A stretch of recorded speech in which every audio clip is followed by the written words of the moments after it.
Ladies and gentlemen, the next session will start in 5 minutes.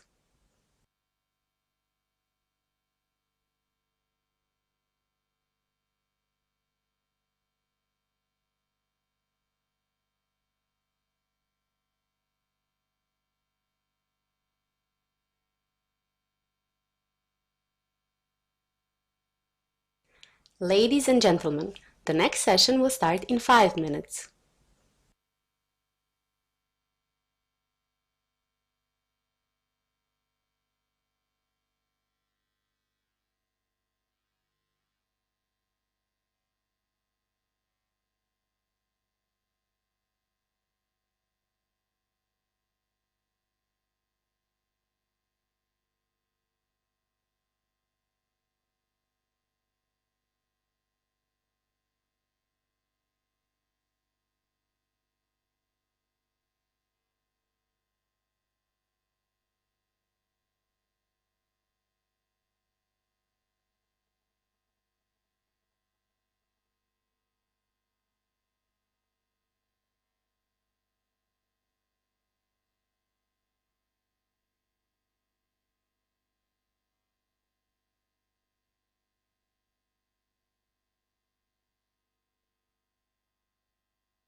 Sedi za desnu fotelju. Test, test. Proba, test. Kamere, 1, 2, 3, 4. Test, proba.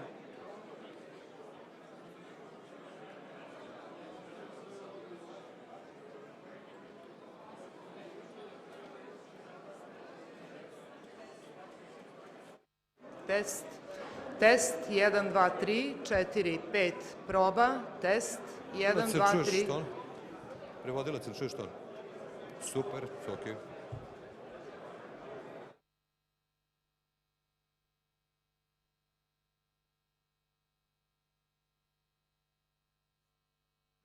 Test, test, 1.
Test, dobro jutro. Dobro jutro, proba, test, dobro jutro. Proba, 5, dobro.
Test, dobro, 5.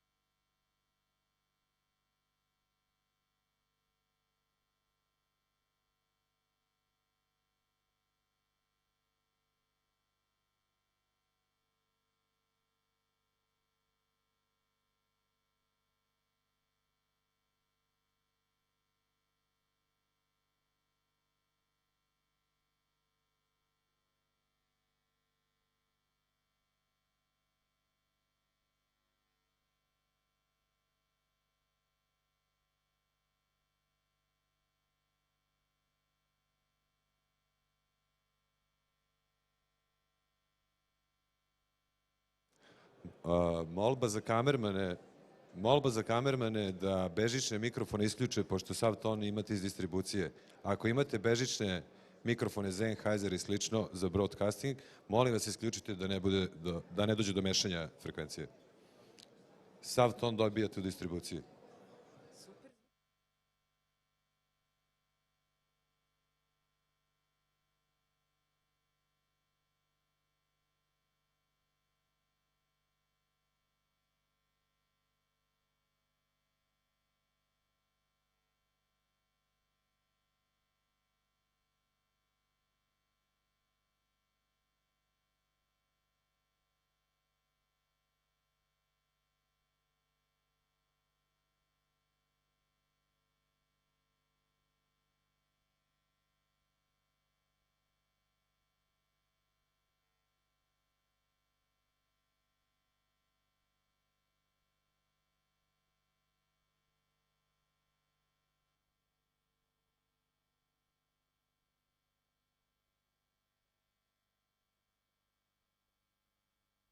Ladies and gentlemen, the next session will start in 1 minute.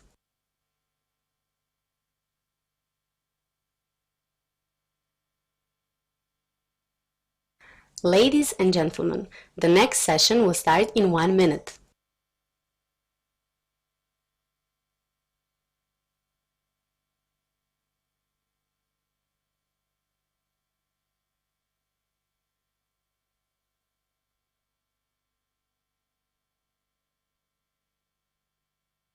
Ladies and gentlemen, the next session will start in 1 minute.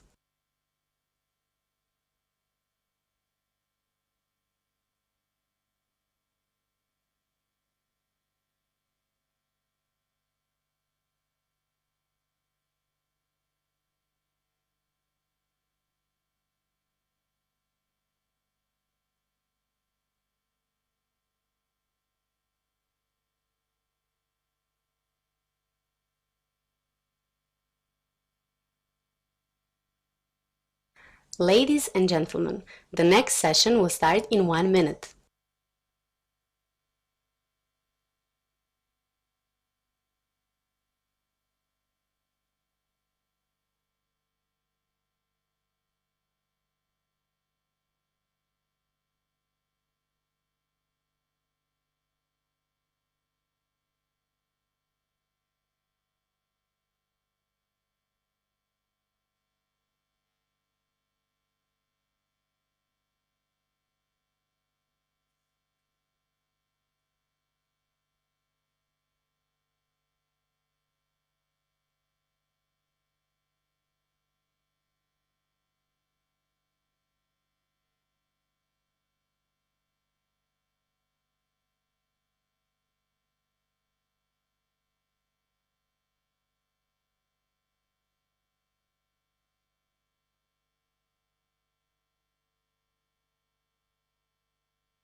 Ladies and gentlemen, please take your seats. The panel is starting immediately.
Prime Minister Rama, Prime Minister Vučić, Ministers, Your Excellencies, ladies and gentlemen, dear, dear guests. When I look at this room, I simply conclude that this is not what we were expecting 5 years ago. We could never dream that we will have around 300 accredited journalists and that there will be such an interest in the entire region and beyond for an event organized by 3 civil society organizations. Thank you so much for being here with us, and many of you following us year after year in this unique adventure. Of course, the adventure wouldn't be possible without so many partners and friends that also have trust, faith that we are able to conclude such a process of a year of preparation and to have a really substantial event. I want to thank, exactly because of this, our strategic partners, Open Society Institute, the Martens Center, Bosch Stiftung, Balkan Trust for Democracy, European Fund for the Balkans, and Telecom as our strategic partners, as well as the strategic partners from the side of the media, Tanjug and One. And of course, many, many others, you can see them listed here, who supported our event and helped us to come this long way. 5 years ago, our basic message was, this region is the most successful post-conflict region in the world. And we were full of optimism. And I don't think it was unfounded. We were full of optimism and because we believed that the region is going ahead in European and Euro-Atlantic integrations.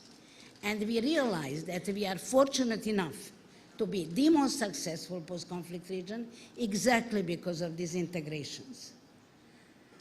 Unfortunately, in the meantime, the European integration started to face many, many different challenges, which of course I'm not even going to list today. You are all very aware of these challenges.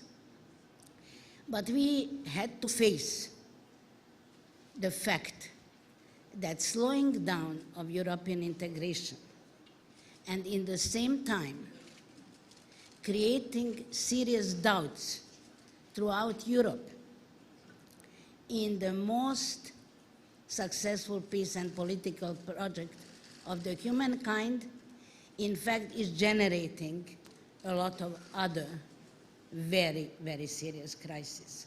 Of course, not all the crises are generated by this. I would like to point on one that will be was addressed at our academic event and will be addressed at our first working panel after our 2 very special events. The migration, the crisis of the migration policy. I refuse to talk about migration crisis simply because I don't think it is the right word to use. During the Balkan route, both Europe and the Middle East understood that Balkans is much closer to them than anybody thought. And our request, both of the political leaders and civil society, that we need to be around the same table to discuss issues, was fulfilled. But when the Balkan route was closed down, it seems that that moment of insight in the closeness of the Balkans to the rest somehow faded away. I believe that it faded away exactly because of all the other issues, other challenges, other crises, And in the same time, I believe strongly, we all organizers believe, that this is the chance of our 6th Belgrade Security Forum. We are again thrilled, delighted that you are all here.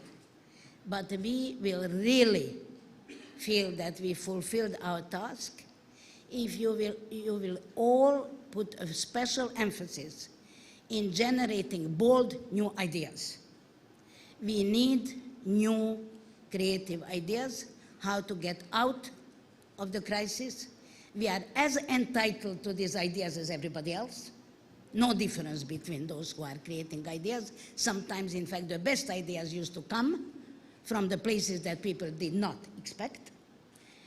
We need courage. We need courage from the entire society, from experts, from the intellectual community, but we also need courageous leaders, responsible, courageous leaders. The region is facing a lot of difficulties. The region is again faced, among other issues, with serious geopolitical challenges, and the region is more left to itself than before. It could be a curse, but it could be also a great opportunity. Yesterday, at the round table that in fact started the conference, we heard several times that this is an opportunity. We need to take care of ourselves. And we can take care of ourselves only if we rely on each other. That is our only strength. And this is why I'm so delighted and so thankful that Prime Minister Rama and Prime Minister Vučić are with us today. They are the two leaders that we expect to be champions of a new stage and new page in regional cooperation. And with these words, I hand over the stage to Misha Glenny, who will chair this session. Thank you.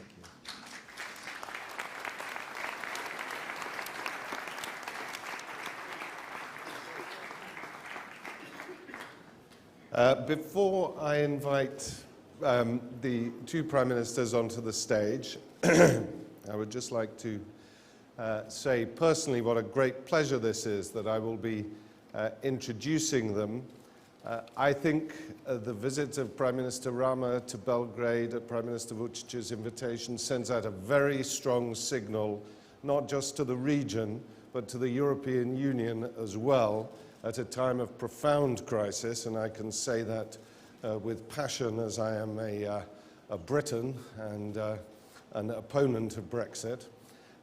This sends out a really important signal that notwithstanding difficult issues, these two men are grasping opportunities to show that stability and constructive work together is possible. So I would like to invite to the stage Prime Minister Rama of Albania and his host, Prime Minister Vučić of Serbia. We only have 50 minutes, which is not very long to discuss a great many topics. So I am going to be very brief with my questions. The two Prime Ministers have kindly accepted that I will interrupt them if I feel as though we're going off topic or that we're running out of time. And I will be checking everything on my trusty iPhone. So thank you both very much for agreeing to this discussion. And I wish to pick up on where Sonja Licht left off, talking about the raft, the numerous crises that we have in the European Union, and what that means for the process of accession and integration of the Western Balkans into the European Union. How badly has the accumulated problems of Greece, Britain, we've got the Italian banking system coming up. How badly is that going to affect your attempts Prime Minister Vučić to move Serbia closer towards that moment of accession into the European Union, which I know is your stated goal? Thank you, Mr. Glenny, for hosting us here, and wanted to say many thanks to Sonja, and she's always been organizing best forums in this country, and hope that you're going to carry on with this type of meetings. Once again, profoundly grateful to Mr. Rama, and we do appreciate the fact that he's here today, and that he joined us, and that he gave us a chance to speak together and to develop. Because when you speak to each other, you always improve your relationship, and that is something of the biggest significance for all of us. To tell you the truth, I don't know what to reply to you, what to answer on your question, because I think, of course, people in Serbia were always measuring everything that was happening, as you said, in Greece, Great Britain, all the other EU countries. And I'm not sure that we have an alternative, although there are philosophers who would always say there is always an alternative. But, you know, it created a bad signal to all of us, because people wanted to say, okay, you see, there are countries and people that would like to leave the EU. At the same time, you want to be a member of EU, and you should reconsider all of our previous decisions. And my response to them was, okay, there won't be any referendums, and I think that the main strategic goal of our government is to do everything, to do whatever we can to, on our EU path, to get closer to the full membership of the EU. And it's not easy. I'm not here to make any complaints, to cry over our terrible destiny, and just wanted to say that we need to do better for ourselves. And speaking about economy, we are doing so. And you know, 2-3 years ago, when some people were saying, okay, you should meet with those Albanians, with Bosniaks, with all the others, and we were, you know, like Croats were in a previous periods, no, we don't want to interfere with those guys. Now I'm not ashamed to say, I'm proud to say, yeah, we would like to have better ties, better relationship with Albanians, Bosniaks, all the others, because I see that potentially speaking we have and will have a bigger and a better growth rate than most of the European countries. And we have a true and a real potential in the future. And we can do it, and we can do it all together. If we are going to do many things against each other, we have no chances at all. If we do it together, if we do better transport interconnections, if we do better political ties in the future, have no doubts. And if there are some comprehensive solution from European side, speaking of migrant crisis and some other crises, we'll have no problems to get closer to EU, economically speaking, and even politically speaking, in the years to come. But, to tell you the truth, I'm not that optimistic. I'm very much afraid of the situation in the region, and I know that that would be your next topic. And I don't know what is going to happen. I see that, because I have one remark on EU's behavior. They were always putting ahead different tasks, different aims, different goals. Most of those tasks were shaped in a very bureaucratic way. And if you do that, okay, you're an okay guy. If you don't do that, you're not an okay guy. But during that time, maybe that period, we succeeded to lose political momentum, and today is completely different atmosphere. And I'm not pretending to say that it's a better atmosphere today than it used to be a year or 2 years ago. No, it's much worse. Read the papers today. See the front pages. Do you really think that someone from the government was saying that, I don't know, what is happening in Russia, what is happening in Washington? No, it's dictated by the new reality, by the new events that unfortunately we cannot control anymore. And I think that in a way we are losing the ground, although we don't want to admit that to the public because it doesn't fit to our political ideas, and that's going to be a huge, huge problem in the future. Let me bring in Prime Minister Rama here. Prime Minister, you have just succeeded in getting through an astonishing reform of your judicial system in Albania.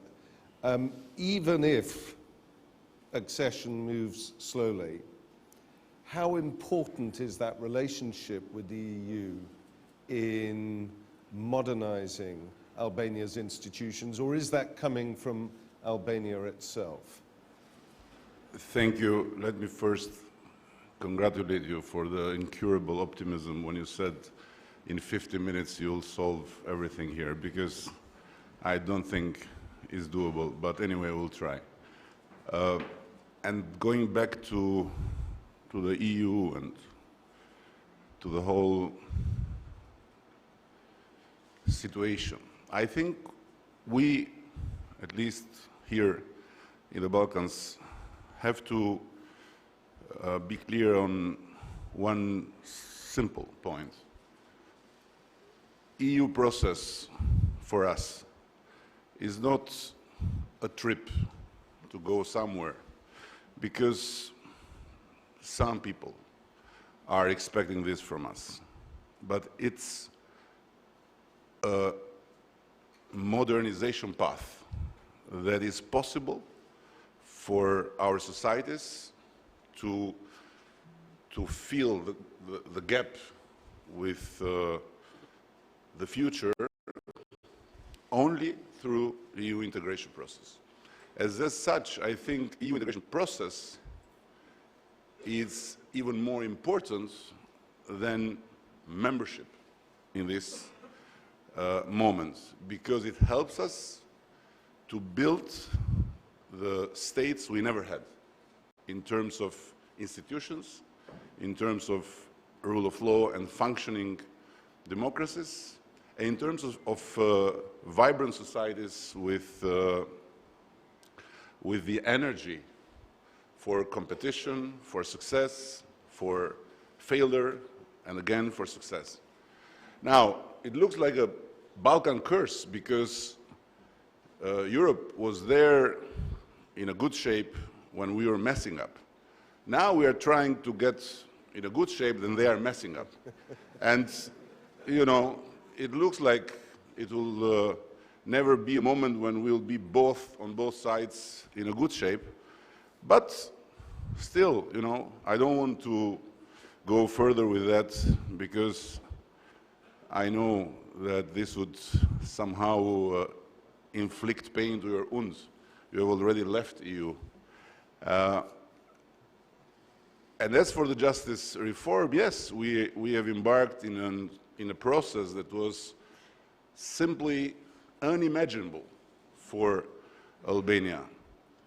And today we have passed a constitutional reform, and we are passing packages of legislation which are so radical in the discontinuity with the past that everyone is clear on one thing: this would never be possible without the EU integration mechanism.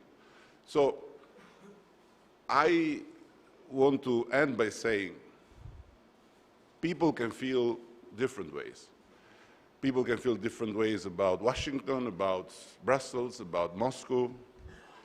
But people in this region should realize there is no other mechanism to let us get out once and forever from the path of a not very generous history and to modernize, to become finally modern and live in our age. Then will we be members? Will EU be there once we are ready to be members? This is something that we cannot really be able to predict today, not because of us, but because of them in Brussels. But at the end, what matters is we should and will be modern, finally, and will not, and will get out of a never-ending childish way to behave towards our future because of being hostages of our past. Thanks. And I'm a little concerned, Mr. Vučić, about what you said about you feel that Serbia is losing ground. Is it losing ground because the EU is proving to be incapable of dealing with the accession process of the Western Balkans because of the multiple crises? Or is it losing ground because of uncertainty inside Serbia and the Western Balkans themselves? There are, to be absolutely honest, several reasons for that. And first of all, I don't want to blame EU for that, although I really think what I said. Most probably it was our fault, and it still is. And we were not able to explain to our people in a good way what we have recently accomplished. People didn't feel it in their pockets, didn't feel it in their minds, and didn't realize that we did something regarding the values we were fighting for. We were not good enough. And at the same time, you have to connect everything you were speaking about to the regional situation and, of course, to the economy of all our countries. And when I was speaking, I was not speaking because I saw one of those tweets. I was not speaking only about Serbia. I see Albania as a country that might provide, that might get a very big growth rate in the future, and all the other Western Balkan countries. And we should not be ashamed that we are from the Balkans. But the problem is that many people, have to understand in a way people's will. And you have to understand the atmosphere, an overall atmosphere, which we didn't, all of us, together with the EU leadership. And that's our fault. Because I think that George McGovern used to say, when you say about someone that is ahead of his time, that's a very polite way to say to someone that he has a very bad sense of timing.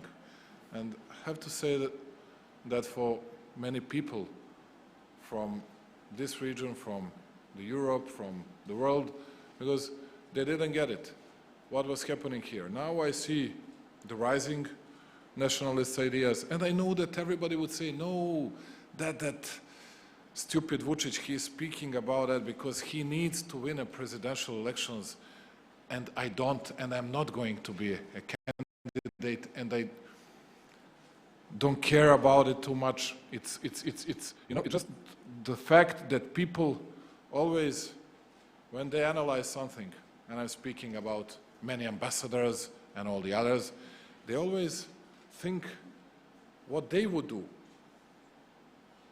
And they don't analyze the real situation. And the real situation is the following.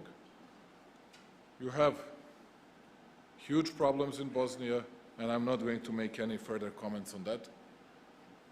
It is very obvious, huge comments, and I cannot accept the alleged fact that the only guilty person should be the president of Republika Srpska, and everybody else all the others are great guys, and he is the only person to be blamed for everything. Okay, if that's easier for someone, good.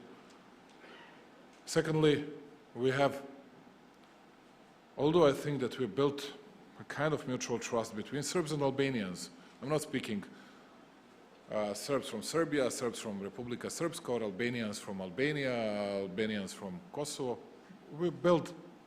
We succeeded to build a kind of mutual trust and confidence. Of course, it's still very fragile. It is very fragile.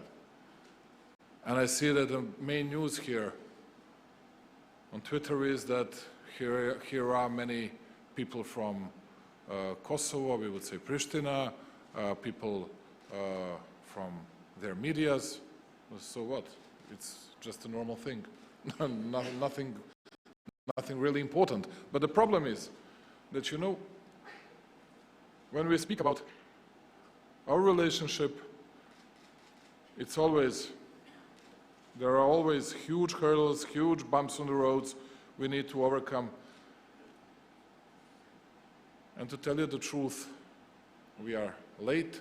When we are late, we cannot fulfill our obligations. Then there is something else, let's say insults and offenses that were coming from Croatia against Serbia.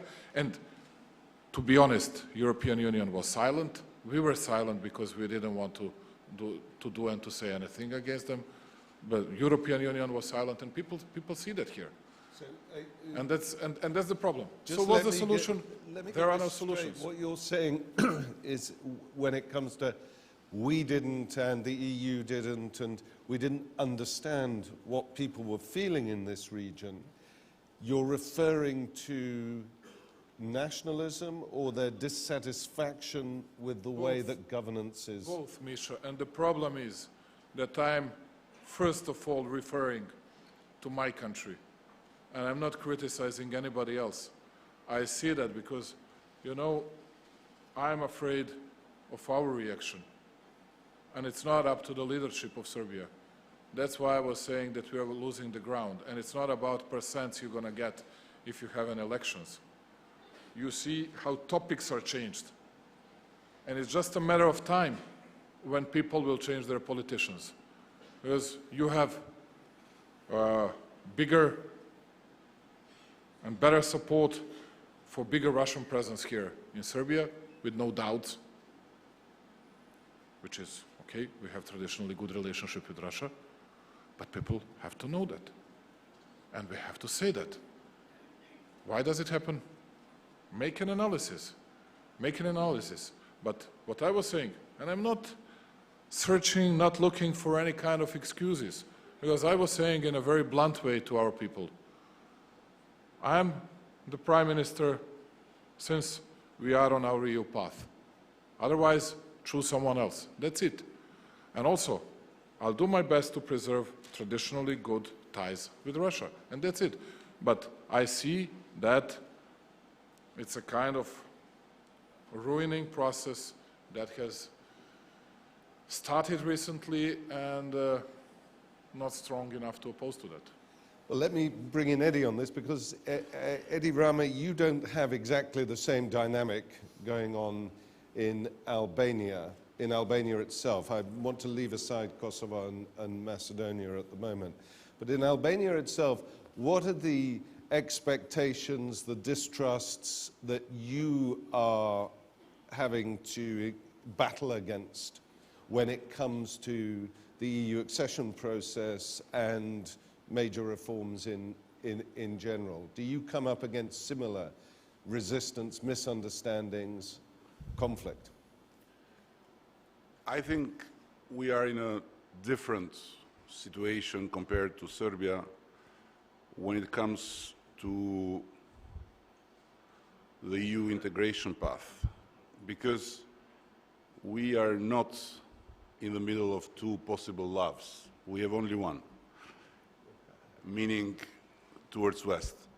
And this also is very much felt as such by the society, is very much connected with our past, which was an impediment to meet West based on an always present dream of the Albanians to be part of Europe. So I must say that we have been able to make reforms that were never made in our country, because people have realized that this is the way to modernize and to be part of this big European family, whatever this means in nowadays. And again, I want to stress that it's our responsibility and it's our battle as leaders to make sure that people realize that the EU integration is not about choosing between different possible loves. It's about choosing between the future and the past in terms of what state we want to have, what institutions we want to have, what societies we want to have. And as such, I think is a unique, unreplaceable tool of modernization. Then, again, when it comes to reforms, it's always difficult, it's always painful, it's always a big burden of responsibility to call for people support and sacrifices, because at the end, we lead reforms. People are the first to pay the costs. But when the costs are worth, then we should move on, and we should move on firmly. And no doubt, this is the only sane thing we can do for our countries.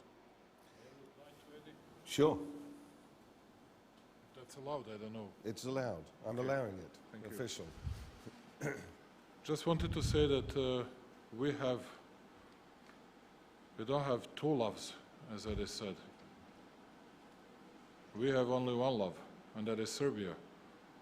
And our strategic goal is, and it's not a political sentence, and it's not a balanced position. Our strategic goal is our EU path. And I see what some people would try to do with Serbia. I think that many people should appreciate and should respect a very sincere and very honest attitude and stand of the Republic of Serbia. Because, yes, we say we would like to preserve traditionally good ties with Russia, and we don't lie when we say that. But I'm emphasizing that once again. Our strategic goal is path, EU path of and for Serbia. And to add something else, if you analyze the statements of many EU leaders, you would see, unfortunately, that I am more consistent and more persistent on EU position of Serbia than they are on their EU position.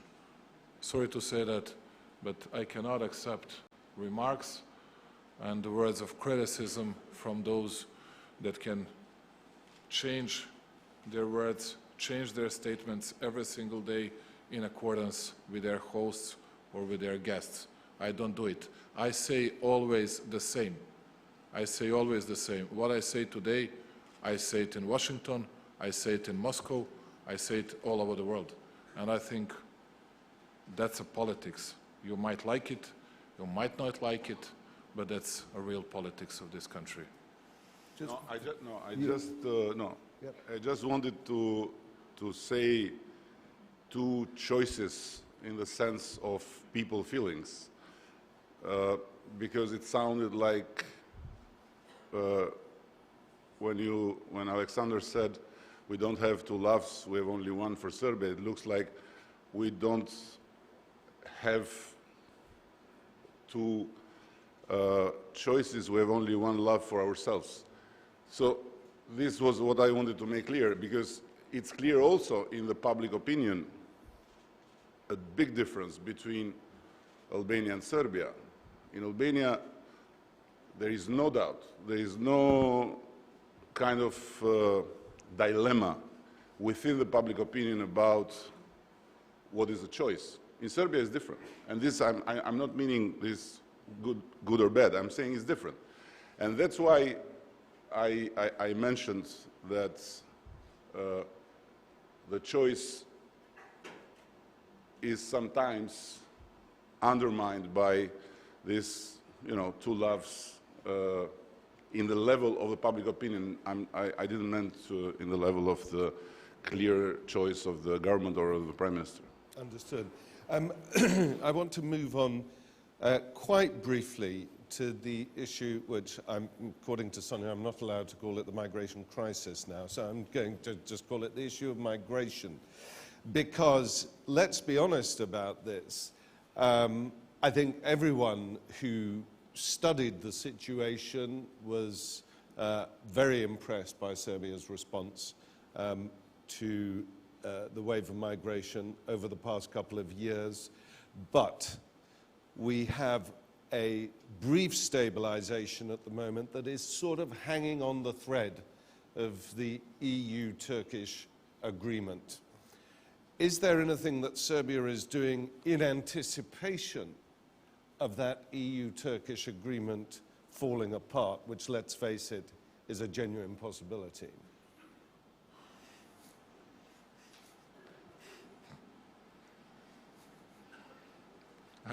I'll take that as a no.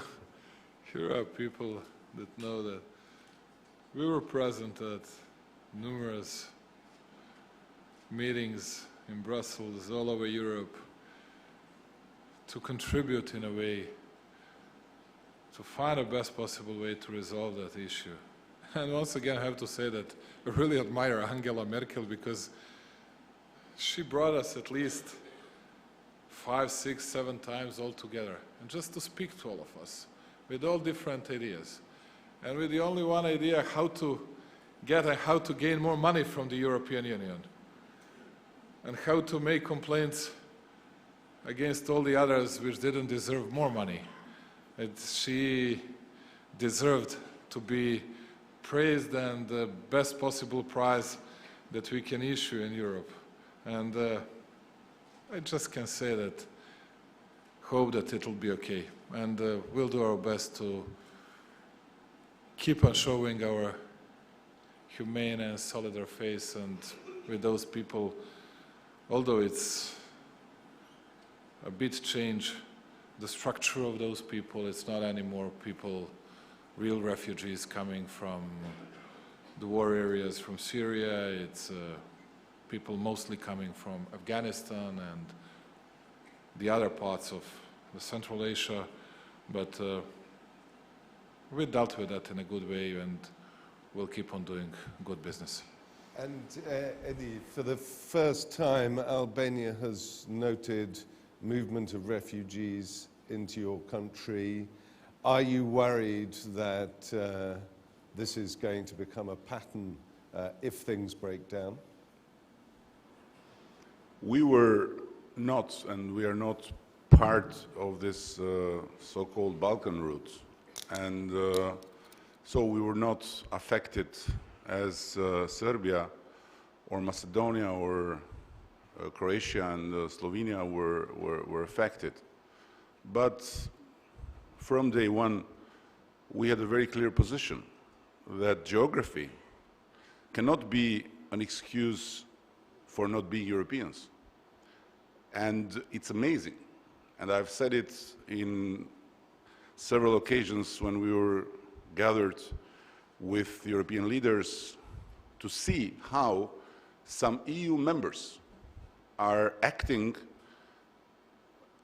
on that base. Because the geography has been generous to them in the sense that it has not created a route for immigrants, they allow themselves to behave like they are not Europeans. And Serbia, which is not an EU member state, has behaved much more Europeanly than, I don't want to mention all of them because they are a lot. So what does it mean?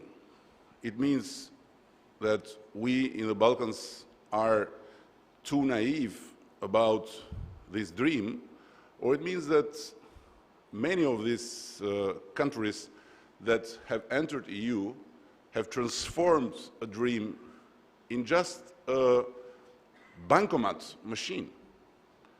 And I'm afraid that this is a very disturbing sign about what is happening within the Union.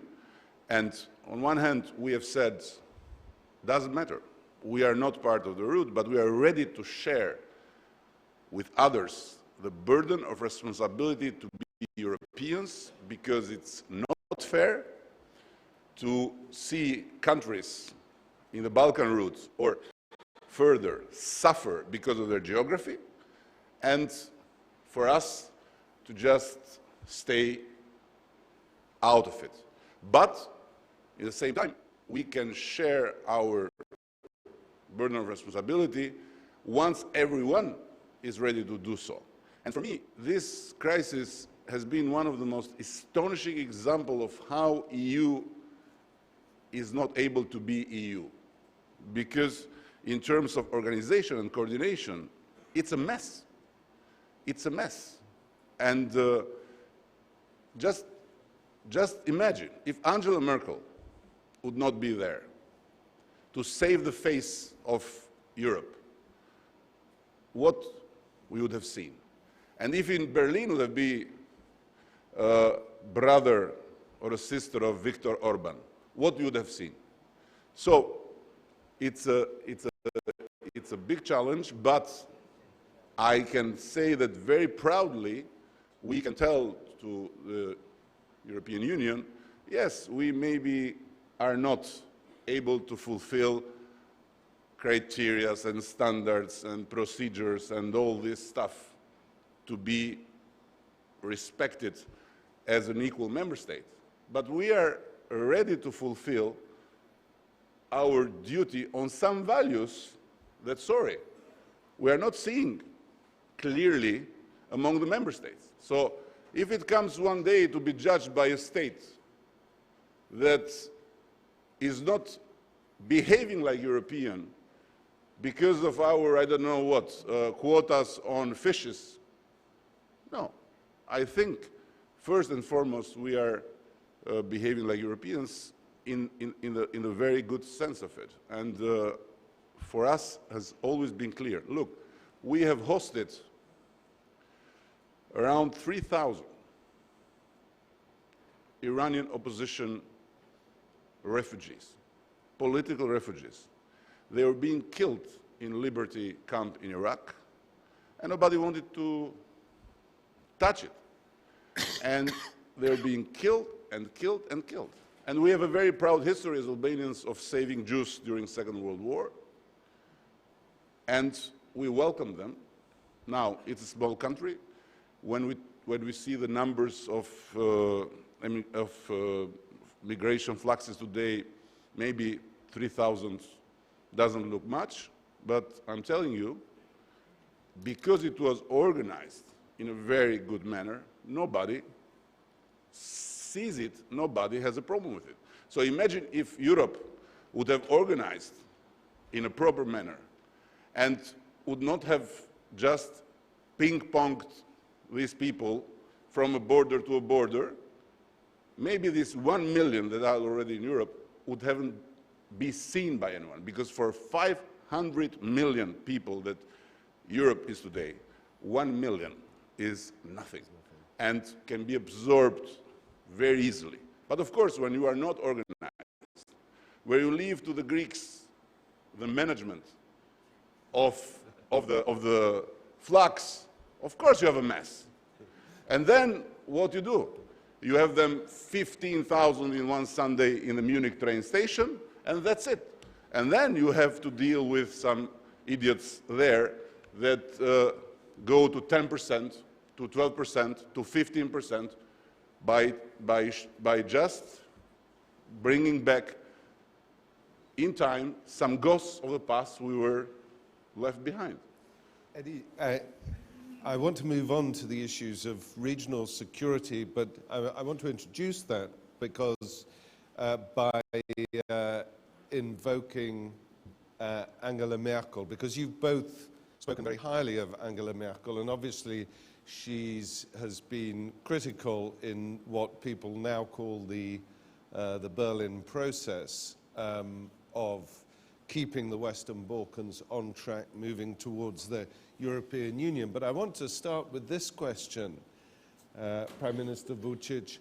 What happens if Angela Merkel is no longer Chancellor in, say, 10 months' time?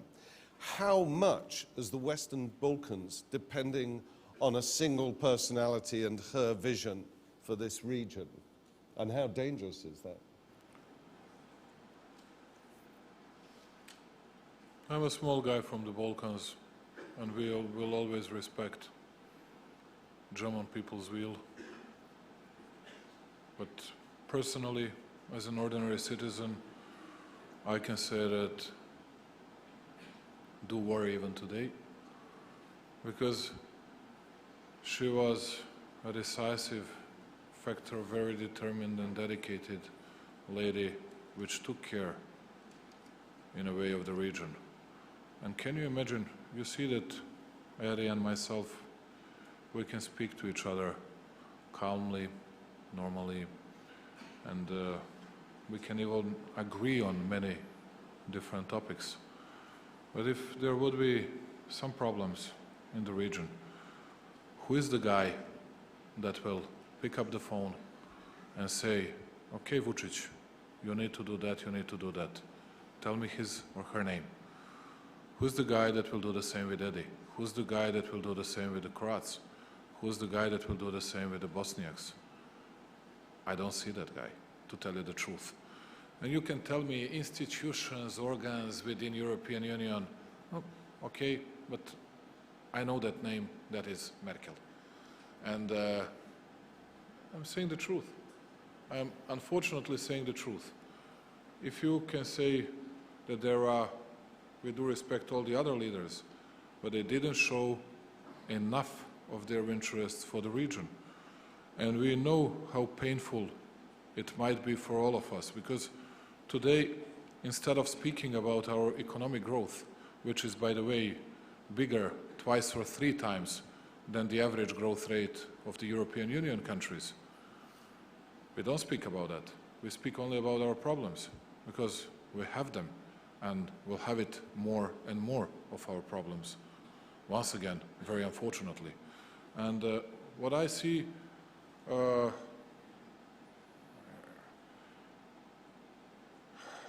that would be a kind of, I'm afraid, I cannot say it would be, but I'm afraid that it might be a kind of European disorder, because she invested a lot of her time. And Daddy was mentioning something, because we were both present at several of those meetings. And we immediately start to laugh when we speak about it. We first to smile, then to laugh, because it was, you know, her enormous efforts to bring us all, and then to do something, and then you see one country was advocating that, the other country was advocating something else. The third country, their prime minister couldn't make decision at a spot because he needed furthermore consultations, and he never did those consultations. And we had the second meeting, and once again the same type of the problems. Once they were against Frontex, the other time they were absolutely for Frontex, because they made it, they related number of Frontex people with the amounts of money that someone can get. You know, it's what Teddy was saying, it was really true about it. And then you have that lady, German Chancellor, that took care of that. And they took responsibility of that.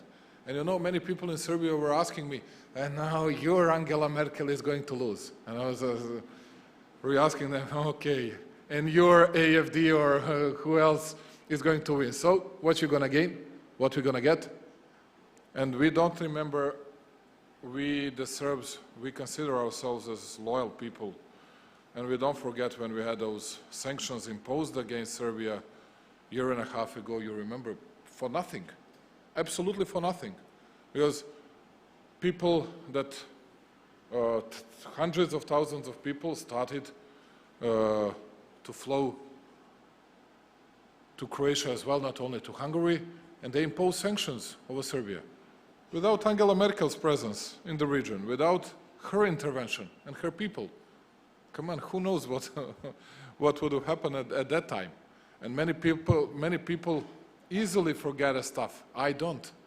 And I will always be profoundly grateful to her. And I have nothing because I'm saying this. And Serbia is going to get nothing because I'm saying this. People will laugh at me.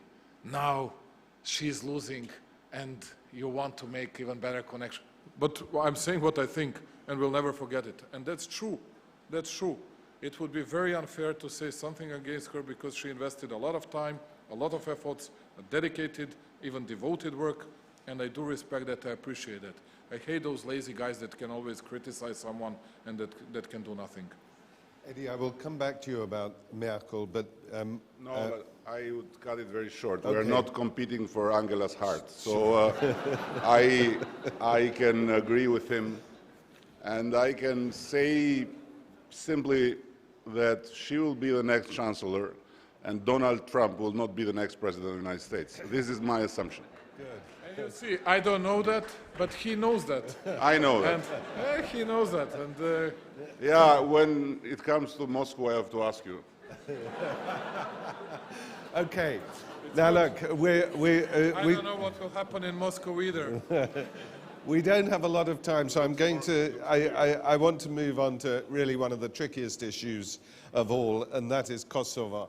Prime Minister Vučić, I read this morning... Now we need 500 minutes. Yes, I read this morning in one of the Belgrade newspapers that Serbia's president said yesterday when opening the consulate in St. Petersburg that relations with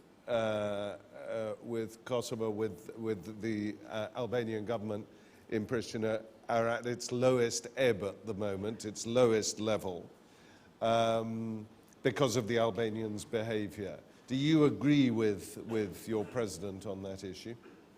First of all, I would like to say that when Ed is fighting for bigger Western support, he has no limits for that.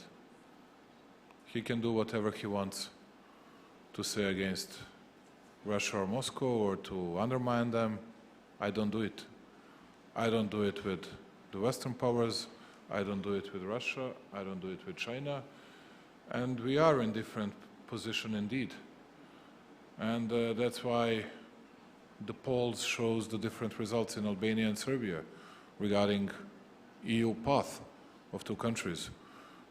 But there are some other reasons as well.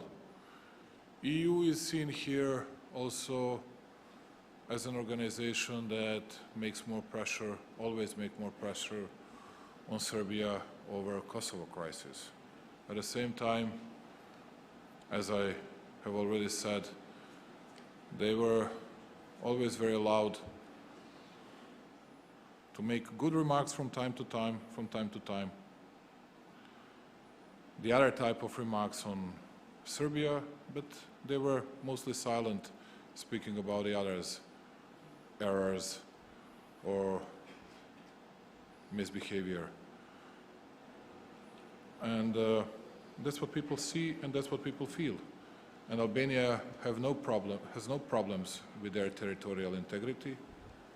Serbia has. And these are the problems that are differently approached either by European Union, either by our countries. And that's the essence of the problem. But still, I have to say something. People in Serbia should know that. We got the biggest support from European Union. When we had those terrible floods, we got the biggest support from European Union. We have today thousands and thousands of projects in which European Union supports this country and supports people of Serbia. And people of Serbia should know that. And there is no other organization that can compete with European Union on that. And people of Serbia should know that as well. Speaking about our relationship with Pristina,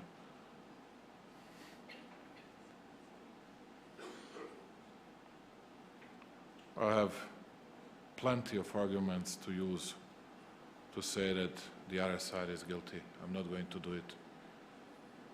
I'm sure that they will have some to blame ourselves for that.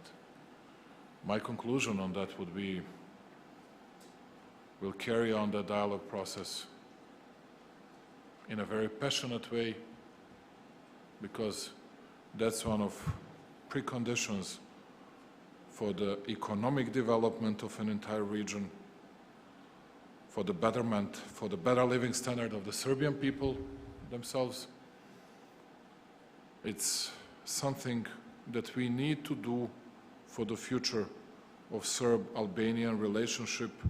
These are two biggest nations in the Western Balkans, and it will be the case in next 100 years.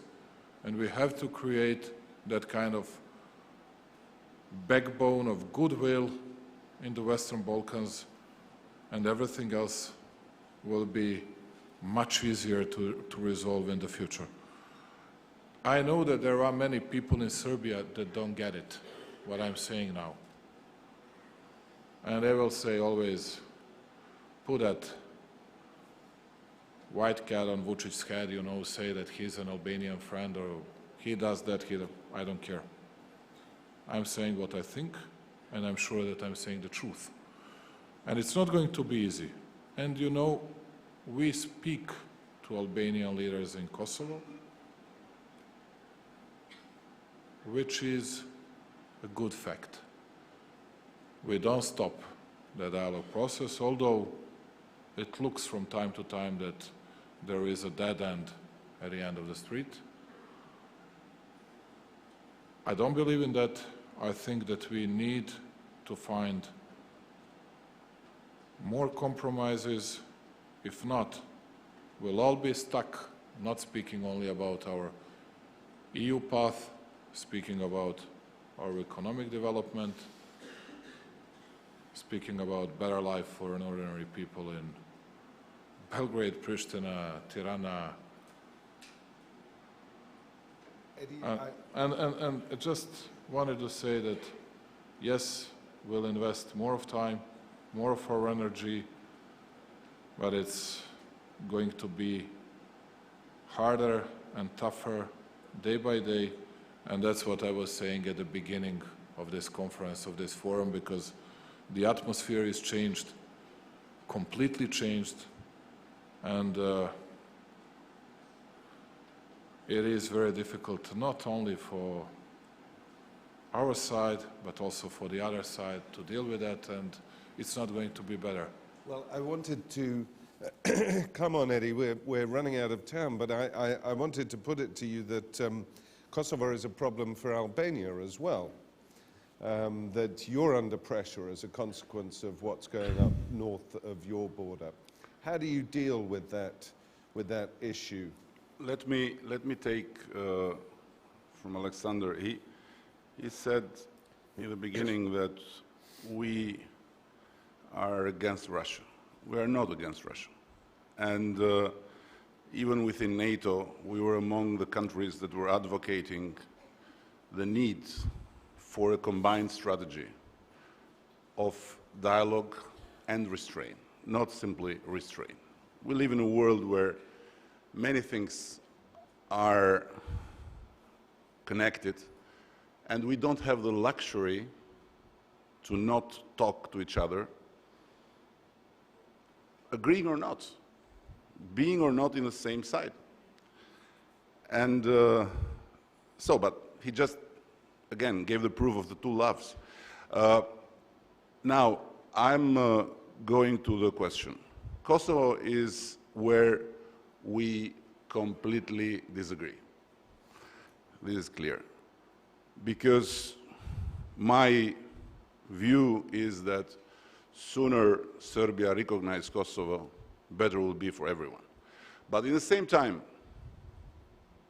there is a process which I fully support and for which I have always said very bluntly that both sides, both leaders from Belgrade and Pristina should be praised, the dialogue.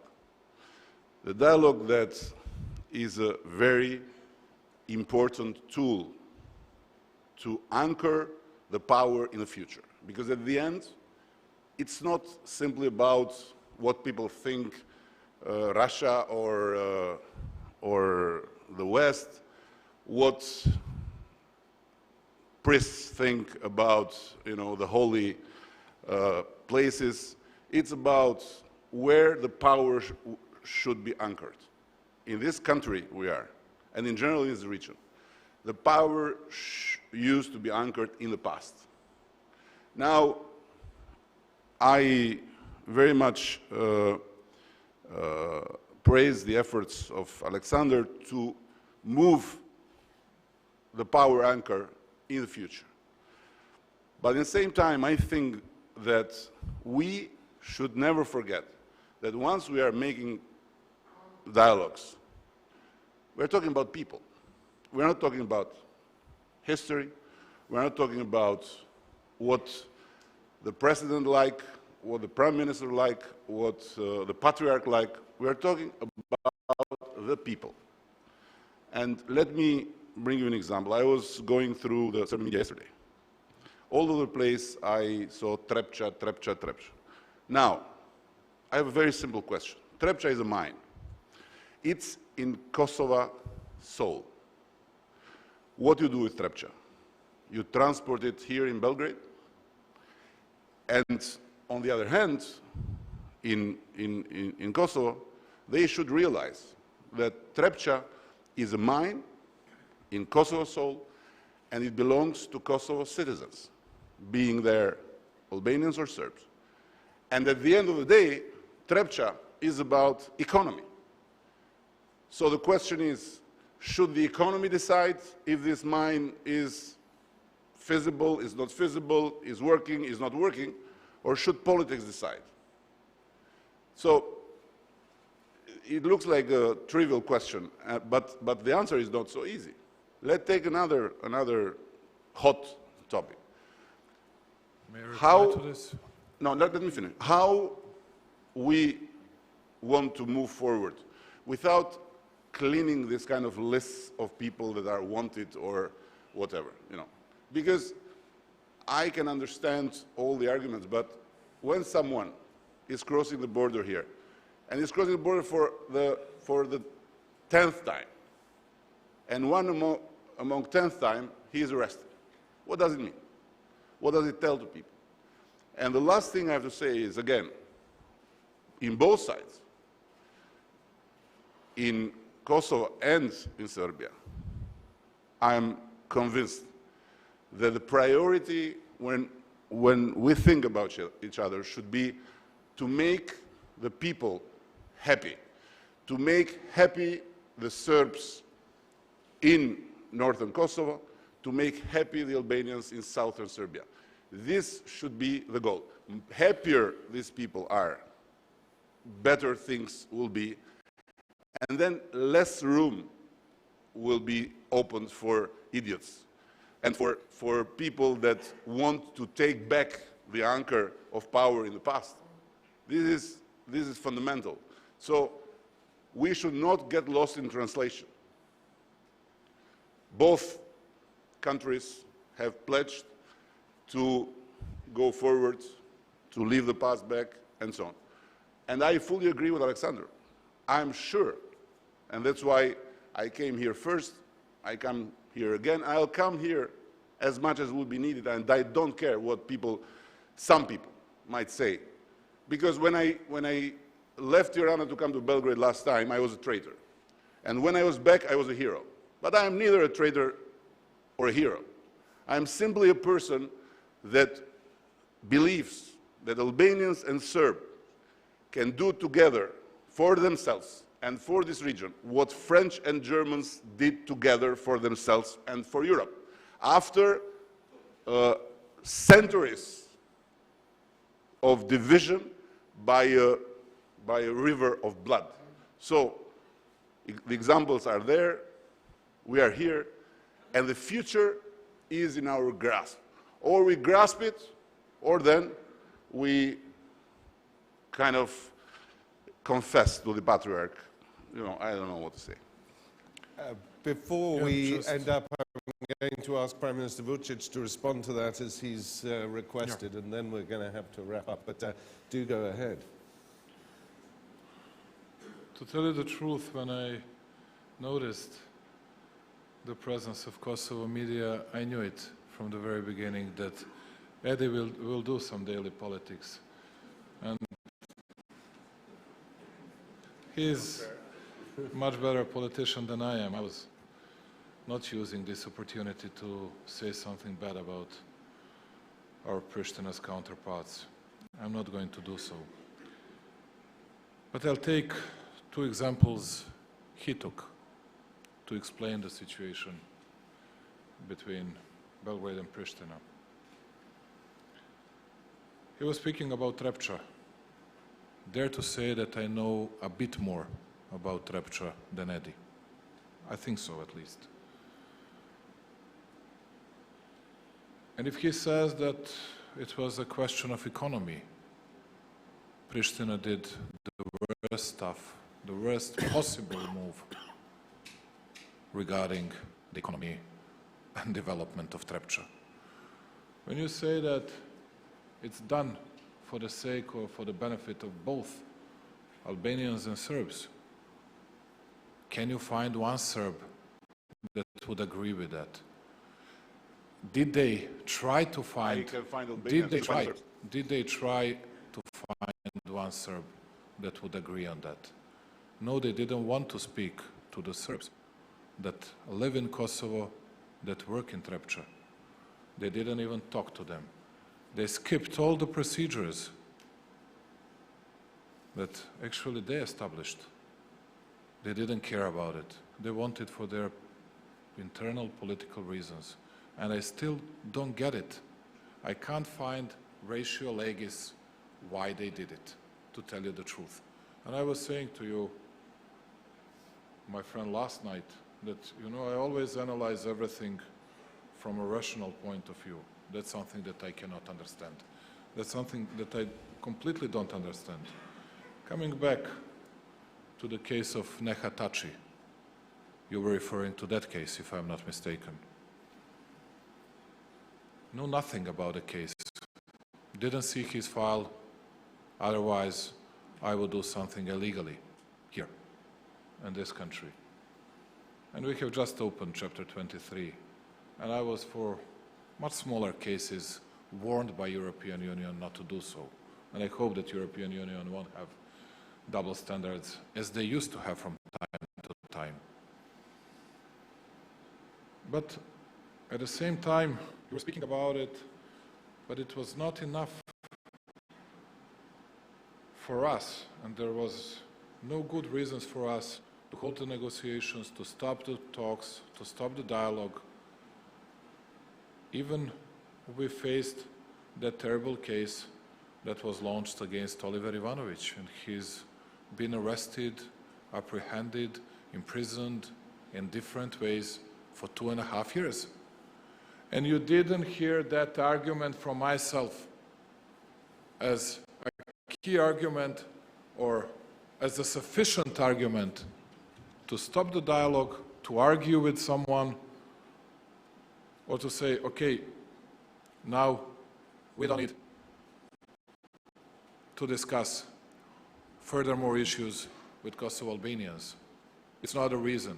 Do you really believe that someone arrested Neha Tači deliberately because he wanted to do it for political purposes, for political reasons? No, nobody did it.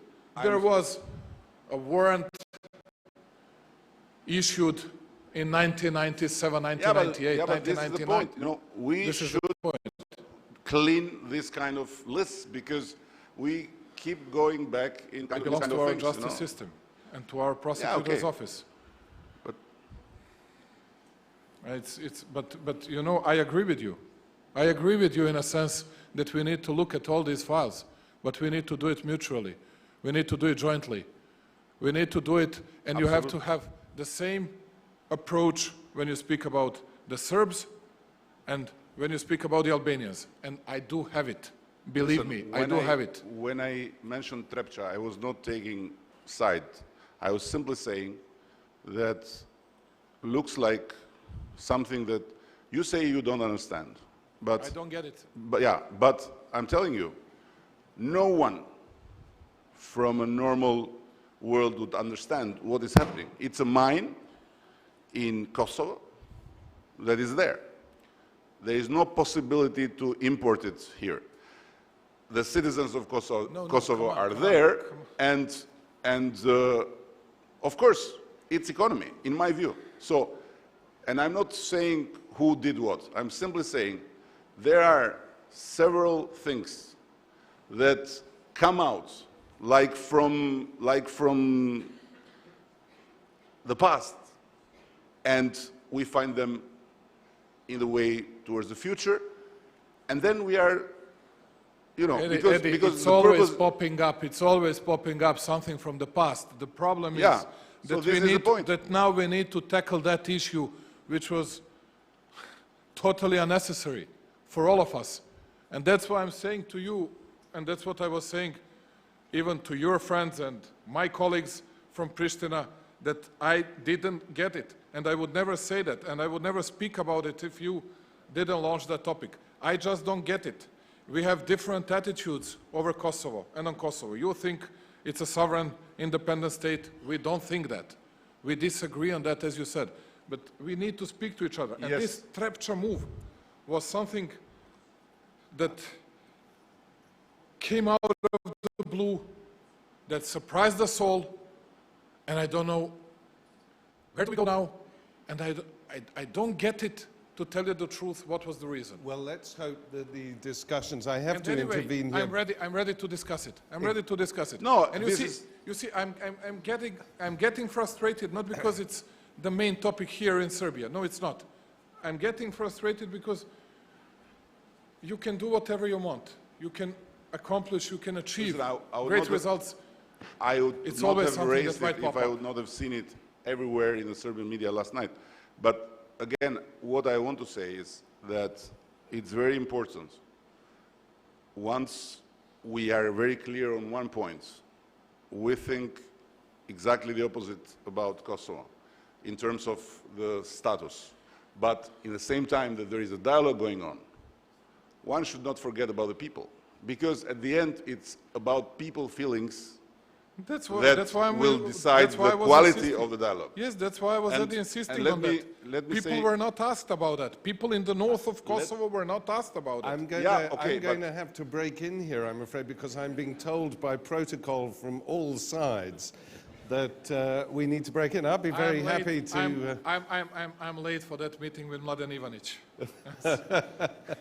But that would be a very interesting discussion.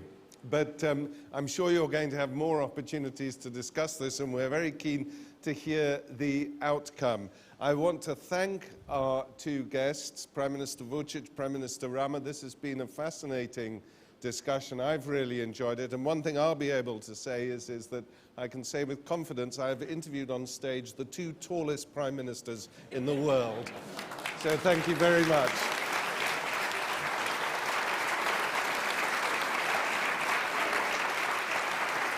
Can I ask you to remain seated?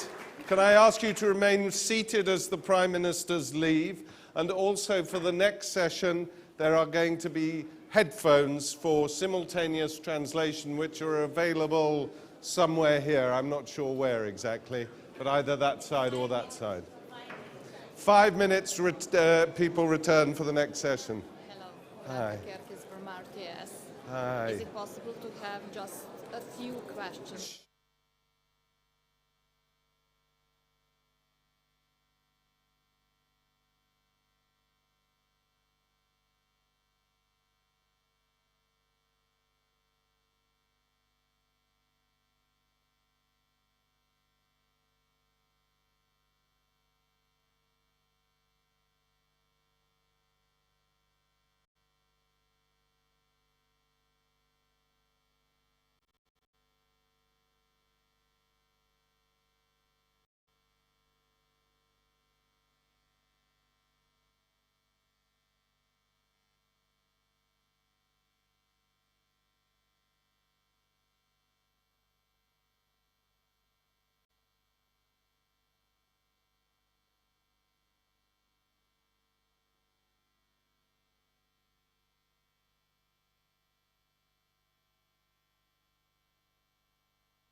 Ladies and gentlemen, the next session will start in 2 minutes.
Kolega, trojka.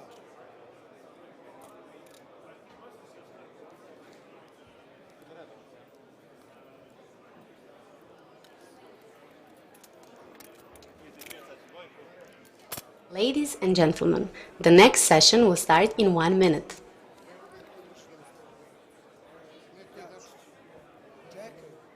Kec, jedan. Ajde, molim, s leva na desno. Prvo kec, bubica, ajmo. Kec, jedan. Jedinica, test, kec, jedan, test, Sledeći, dobro. sledeći, dvojka. Dvojka, test, dobrodošli. Bubica 2. Ko priča na bubici 2? Dvojka. Broj 2. Dvojka. To nije dvojka. Dvojka B. A? Dvojka, vidiš, a? Nešto su mi mnogo mute. Nek se javi neko sa bubice broj 2. Mare, ja se javljam. Loš ti je glas. Ajmo, uzmi ti, Mare. Mare, bubica broj 2. Dvojka, test, dvojka. Šta je sa to dvojka? Jedan. Stani, samo se. Bubica 2, test, dvojka. Ajde. Test, bubica. Čuje se, test. Ajde. 1, 2, 3, 5, test. To je ta, nego ste vas dvojica loši. Ajmo. 3, bubica 3. Trojka, dobar dan, dobrodošli. Četvorka, broj 4.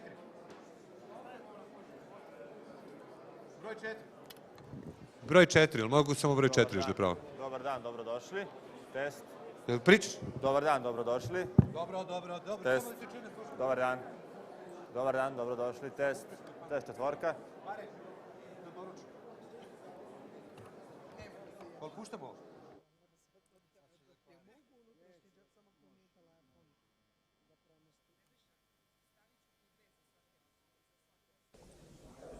Ladies and gentlemen, please take your seats. The panel is starting immediately.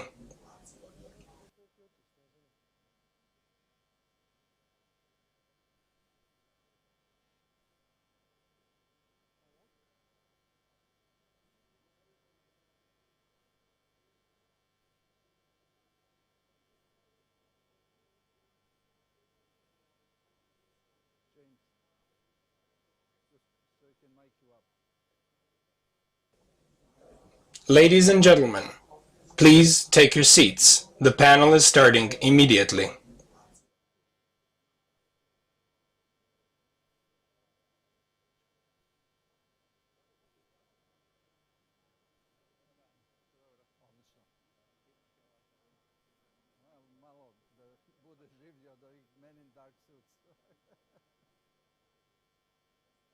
Ladies and gentlemen, please take your seats. The panel is starting immediately.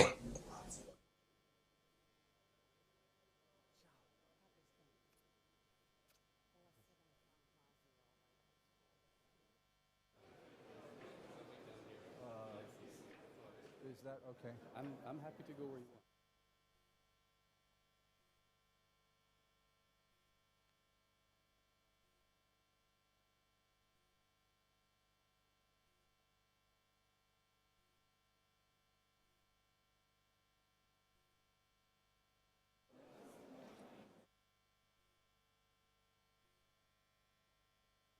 Ladies and gentlemen, please take your seats. The panel is starting immediately. Dobro. Ivo.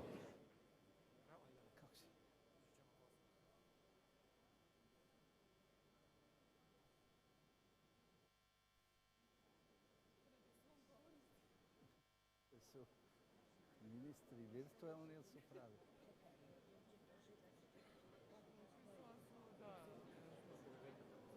Hoće oni odmah da se penju gore, da... Da, da.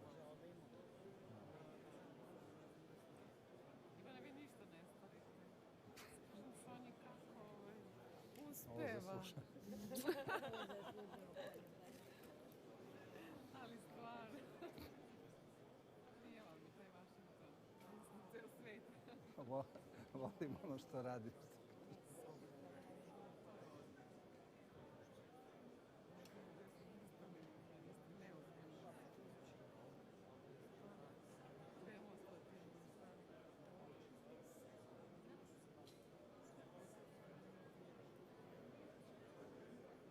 To ne, ovo će biti super.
Ladies and gentlemen, please take your seats. The panel is starting immediately.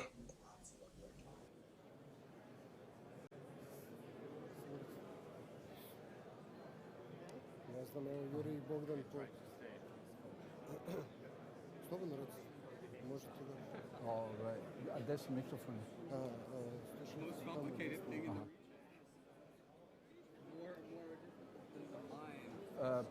Please, for those people who need translation from Serbian to English, because the ministers will be speaking in Serbian, you can pick up your headphones to the right of the room.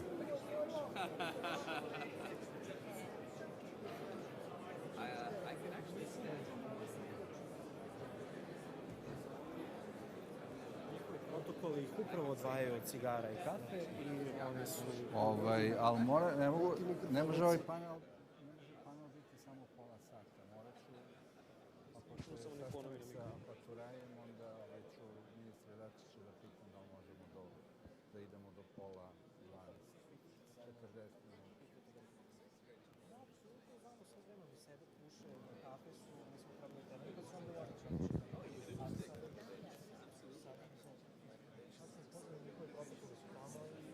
Ako oni ne mogu da ih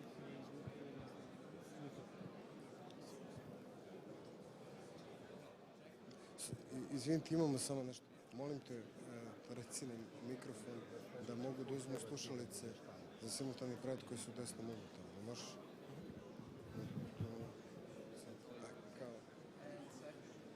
One more, please.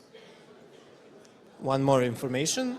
Headphones for simultaneous translation are available at the right corner of the Crystal Ballroom. Thank you.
Biće nešto, ali ne znam kad tačno.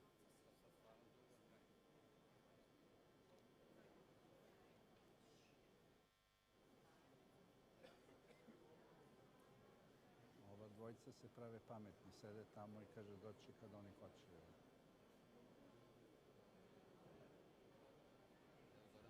Molim?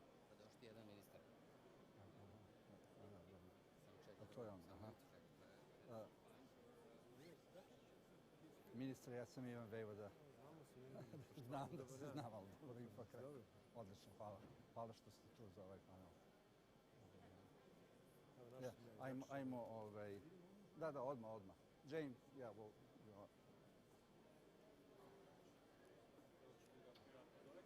Ne, odmah idemo. You're right there, yeah. Yeah, sure.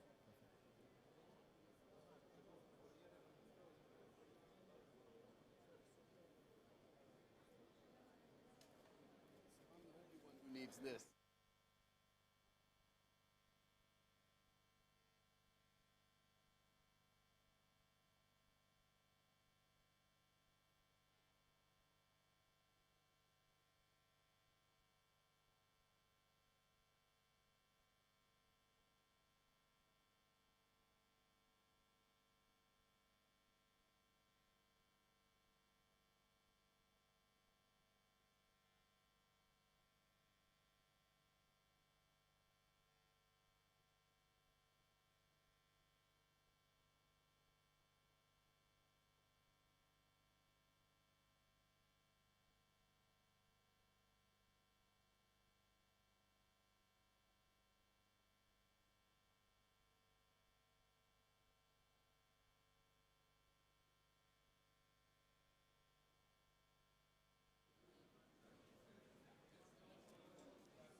gotovo sam.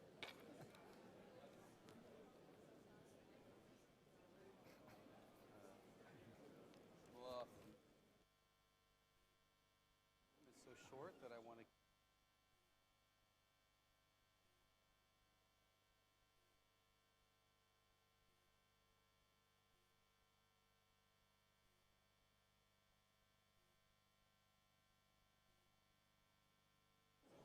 Dobar dan svima, dobrodošli na drugi panel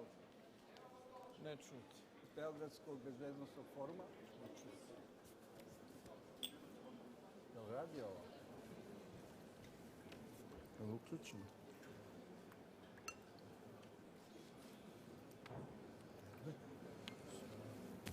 Da li me čujete sada? Evo, dobro, sad. Dobar dan i dobrodošli na ovaj drugi panel Beogradskog bezbednosnog foruma. Zaista mi je čast i zadovoljstvo što imamo ovako uvažene goste da govore o temi koja se tiče naših odnosa sa NATO-om, odnosno povodom 10-godišnjice članstva Srbije u Partnerstvu za mir. Potpredsjednik vlade i ministar spoljnih poslova Ivica Dačić, ministar odbrane Đorđević i imamo Jamesa Appathuraia koji je pomoćnik generalnog sekretara za politička pitanja koji je došao iz Brisela. Imamo zaista malo vremena, nažalost, jer je program malo kasnio.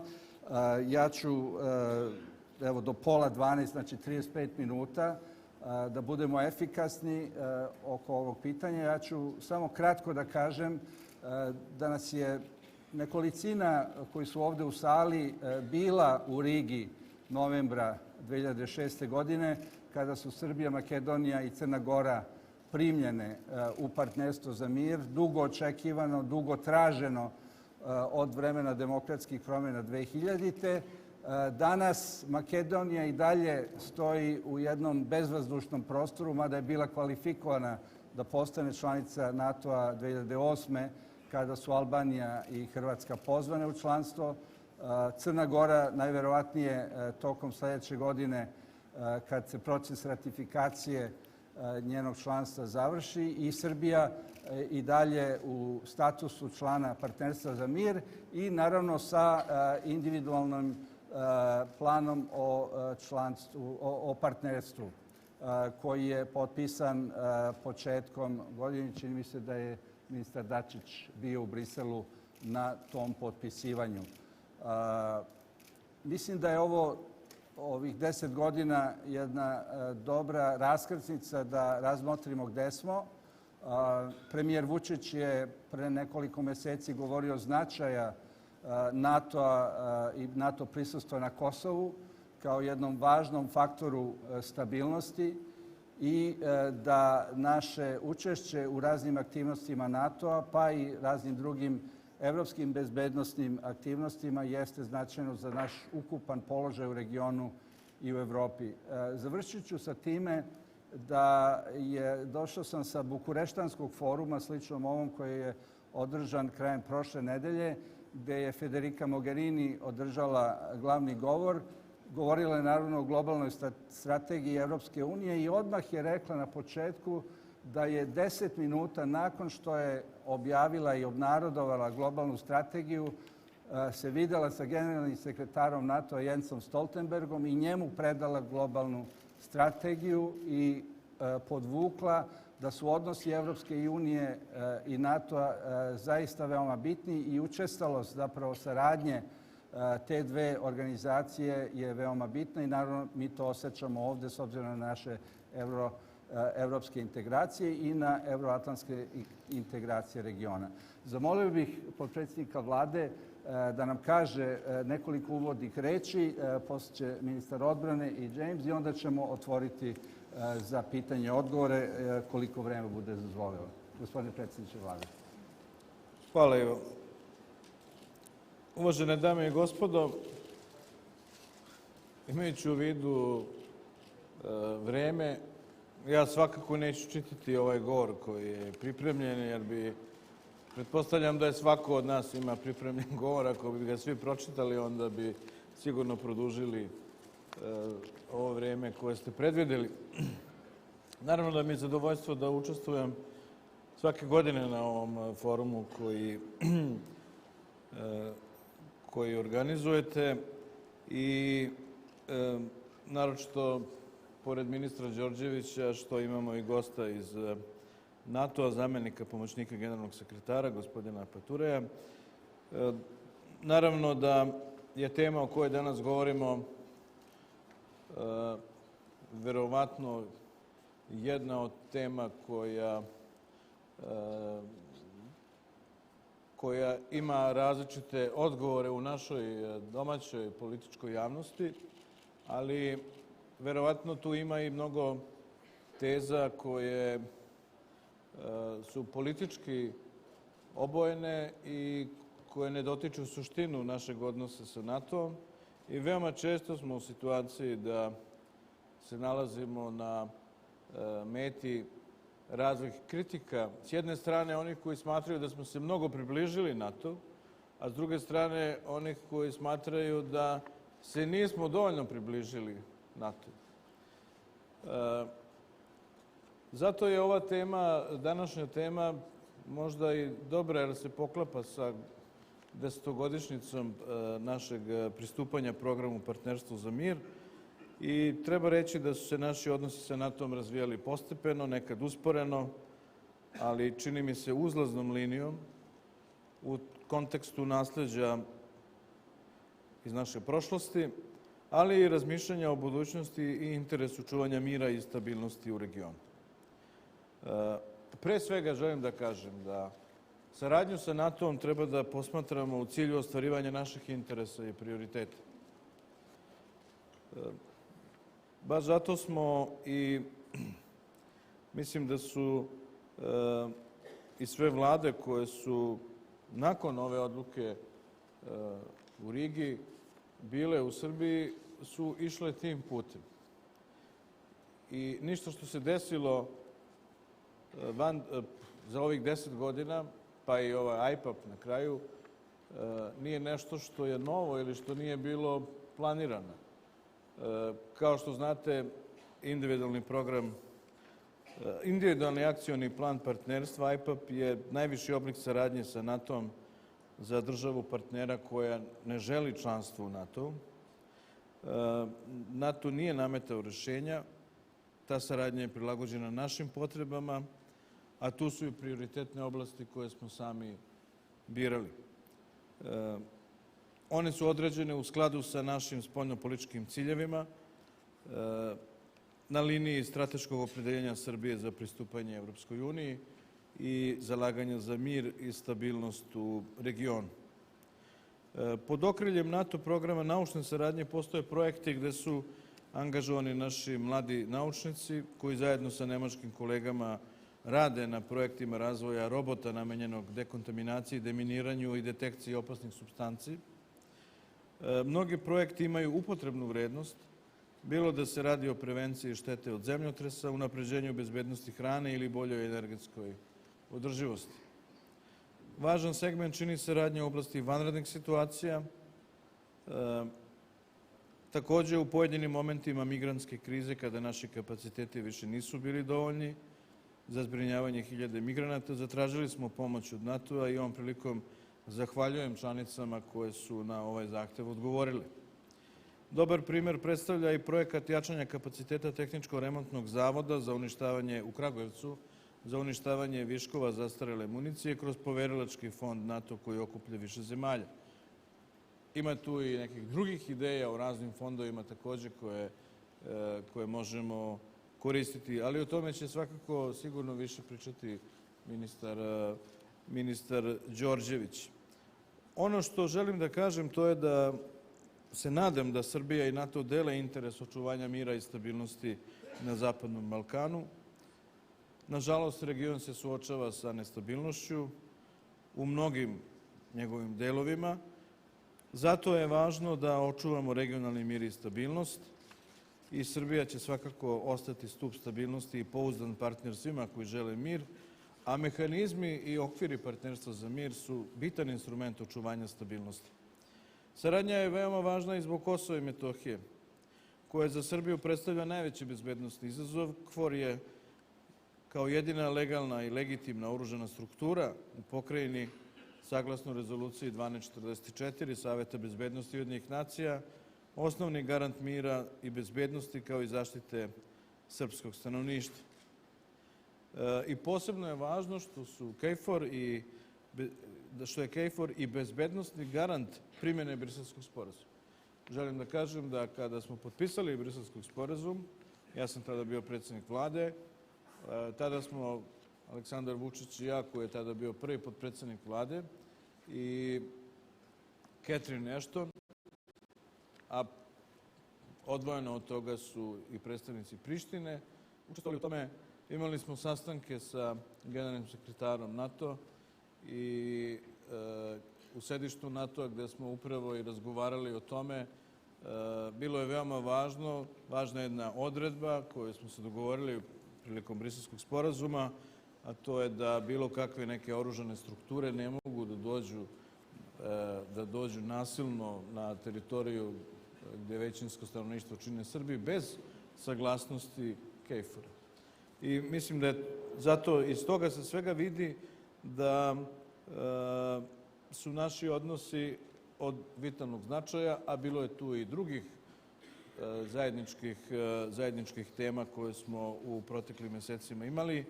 Želim da, kao što je relaksacija vazdušnog prostora, barem onog jednog sloja koji je bio neophodan, ostaje da vidimo dalje kako će se odvijati razgovori o opštoj relaksaciji vazdušnog prostora, odnosno mogućnosti vazdušnog saobraćaja između Beograda i Prištine. I želim, naravno, ja sam se malo našalio da mi imamo našeg predstavnika u NATO-u, to je generalni sekretar Stoltenberg,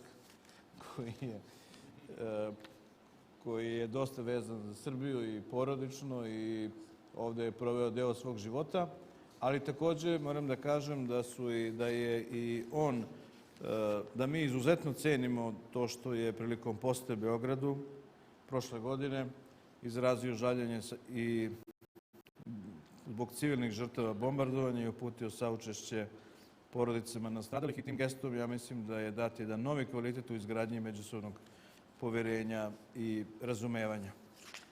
Da još samo ovu stvar pomenem,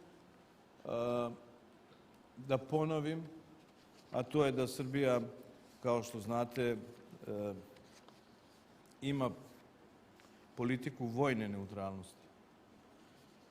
To treba odvojiti od formalno i međunarodno verifikovane, tako kažem, neutralnosti, kao što imaju neke zemlje. Švajcarska ima 2 veka, čini mi se, neutralnost.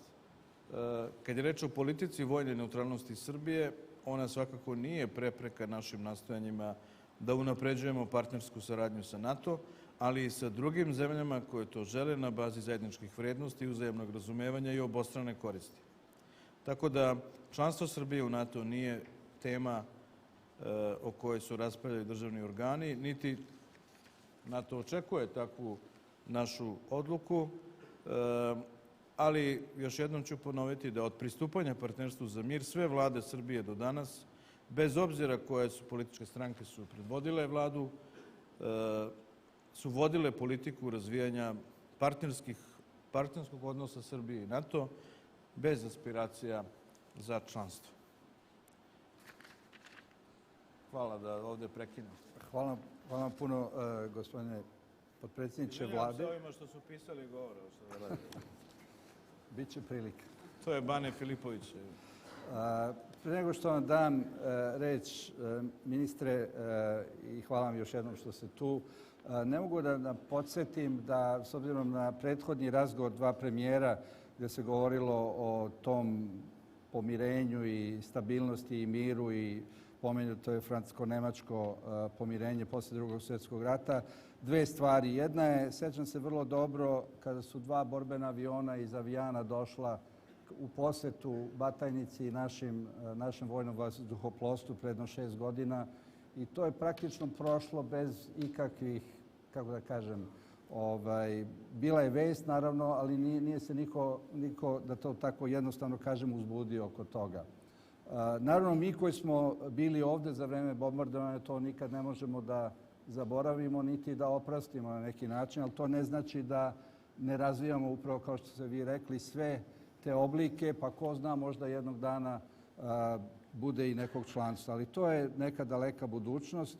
Hoću da kažem da je jedan drugi primer, sjajan film koji verovatno mnogi od vas videli, Drugi susret, između našeg pukovnika Zoltana Danija i američkog borbenog pilota Dejla Zelka, koji je pilotirao tada takozvanim nevidljivim avionom F-117, koji je oboren. I priča ta ljudska o pomirenju, u stvari, dva vojnika koji su profesionalno trenirani da idu u rat, a koji zapravo znaju da to nije najbolje rešenje, ali naravno kao pravi profesionalci to čine. I posle rata imaju profesije. Zoltan odlučuje da bude pekar u Vojvodini, a Dejl je konsultant u jednoj firmi. Za one koji nisu videli taj film od sat i po, zaista je divna priča o odnosu NATO i Srbije, ako mogu to tako da kažem, najjednostavnije. I daje nekakav primer. Ovo je neka vrsta šlagvorta iz života za vas, ministre. Gde su danas odnosi i kako vi... Izvinite, evo sam samo da kažem. Ako možda me uključite. Koliko sam shvatio, Zoltan nije odlučio da bude pekar, nego su ga naši otpustili. I to je pokazatelj kako smo se neko vreme odnosili prema onima koji su učestvovali u tom ratu. I mislim, to nije dobar primjer.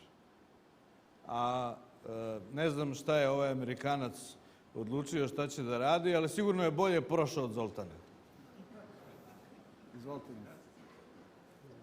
Zahvaljujem.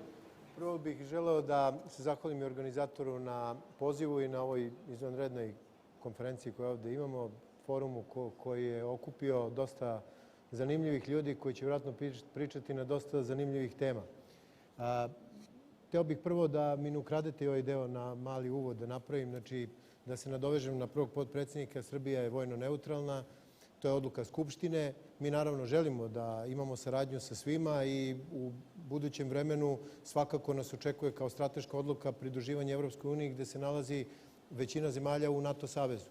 Stoga u tom nekom smislu nas i očekuje ta bliska saradnja kako ekonomski, tako i vojno sa tim zemljama i u tom nekom smislu odluka Srbije da uđe u partnerstvo za mir, ja mislim da je bila prava. To se pokazuje i danas kada možemo da ocenimo i da analiziramo gde smo.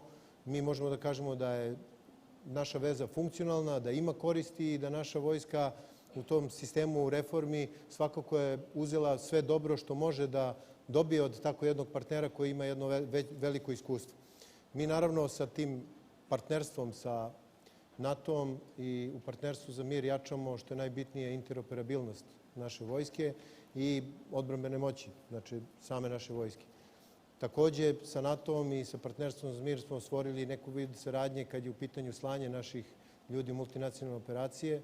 Tu je korist toga jer ljudi kad odu tamo čuje se za Srbiju i Srbija time postaje na dobrom glasu. Mi želimo da budemo i faktor stabilnosti u regionu i sve to kad se zaokruži i to naše partnerstvo za mir daje, znači, rezultat da je saradnja između nas i NATO-a dobra. Sad, ono što sam ja hteo da kažem, danas nam je, ili ovih dana nam je 10 godina, ako bi to poredili sa detetom od 10 godina, to znači da smo mi prošli onaj prvi deo osnovne škole i da sada otprilike idemo, razdvajamo predmet i počinjemo da učimo pojedinačno. Mi ćemo se truditi i kao vojska i kao država da naravno učimo i da separatno svakoj od tih oblasti postignemo što bolje rezultate. Kad je u pitanju reč o nekom prošlom vremenu, a to je ovo što ste mi vi rekli, ja u ovom govoru, kao što je prvi potpredsjednik Vlade, da ne bi ispalo da je džabe pisan, ja sam na kraju govora hteo da završim svoj govor sa jednim, ja mislim, citatom koji daje najbolji odgovor vama na sve to, a ja mislim da je to i otprilike neka smernica u kojoj ide naša država i u kojem ide Ministarstvo odbrane. To su reči Johna Calvina Maxwella koji kaže: čovjek mora biti dovoljno veliki da prizna svoje greške, dovoljno pametan da od njih ima koristi i dovoljno jak da ih ispravi. Mislim da je to smernica kom ide moje ministarstvo i moja država. Hvala vam puno, gospodine ministre, na ovom svemu što ste rekli konkretno u vezi toga kako Ministarstvo odbrane i vojska rade sa NATO-om u ovih 10 godina i hvala vam na kratkoći izlaganja s obzirom na tesnac vremenski u kome se nalazimo. Mr. Deputy Assistant Secretary General for Political Affairs, James, if I may, last but not least on this panel, first of all, thank you so much for being here with us. As you see, we have friends in NATO at the highest levels, which is a good sign. I cannot resist by asking you, and this I hope will make news, there was a Belgrade daily tabloid today on its front page said that NATO and Croatia were ready to invade Serbia because there were joint military exercises of NATO of an invasive character. Could you deny or confirm those allegations? Well, thank you. I didn't expect that opening, and I certainly wouldn't want to make news by giving the wrong answer. So just to be very clear, that is absolute nonsense. And it's good to know that there's nonsense in the news everywhere, including in my own country. So no, don't worry. Nobody's planning anything like that. But in fact, that does hit on a point that I'd like to come to, and I will try to be as brief as possible as well, so there's time, if possible, for people to talk. But let me first thank the organizers. I might add that this conference is now, I think, really growing in international reputation. I'm getting messages from friends far away from here about this forum, so congratulations to you. And second, thank you for the invitation from all of you. 3 points I'd like to make. And first, I think it is important, and even more important after I've heard these opening remarks, to just clarify NATO's approach to Serbia. And it's quite true what you said, that Serbia has a friend at the very top of the organization, but I just want to say Serbia has friends throughout the organization. We just have a Secretary General with a particular history here. But what NATO wants is a strong partnership with Serbia. Nobody in NATO has a secret plan for Serbian membership in NATO. Not a secret plan, not a public plan. What we want is practical cooperation and political dialogue. So that is our aim, and it's shared very much by the government of Serbia and by previous governments. So that is the foundation on which we are moving, and we have very good, strong, practical cooperation with other countries that have different forms of neutrality, that have different forms of non-alignment: Serbia, Austria, Ireland, Sweden, Finland, and we do a lot together. So there should be no concerns and no more headlines about membership for Serbia in NATO until the Serbian government decides it wants that. That's point one. Point two, we have a lot of issues which we need to discuss together. Politically, security in the region, the cooperation between KFOR and the Serbian armed forces, concerns about radicalization and other forms of instability in the region. We would like to hear from Serbia at the highest levels, and we welcome very much the visit by the foreign minister and previous defense minister, soon hopefully other upcoming high-level visits, to share Serbia's views on what's happening and what we can do about it together. So we really do have issues to continue to discuss. But the third point, and this comes to practical cooperation and the way NATO is seen. We do a lot together. I looked up Serbian expressions before coming here to see if there was anything applicable, and I learned this one, falling from the sky to ribs. Meaning happening instantly. But our partnership does not fall from sky to ribs. I don't know if I'm using this correctly. We have 10 years of things that we have done together, and the defense minister mentioned some of them. But let me just highlight a few. Serbia is playing an excellent role in UN missions and EU-led missions.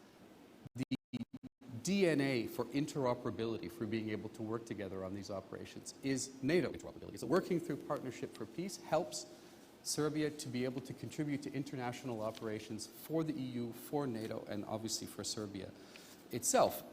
We are training and certifying them.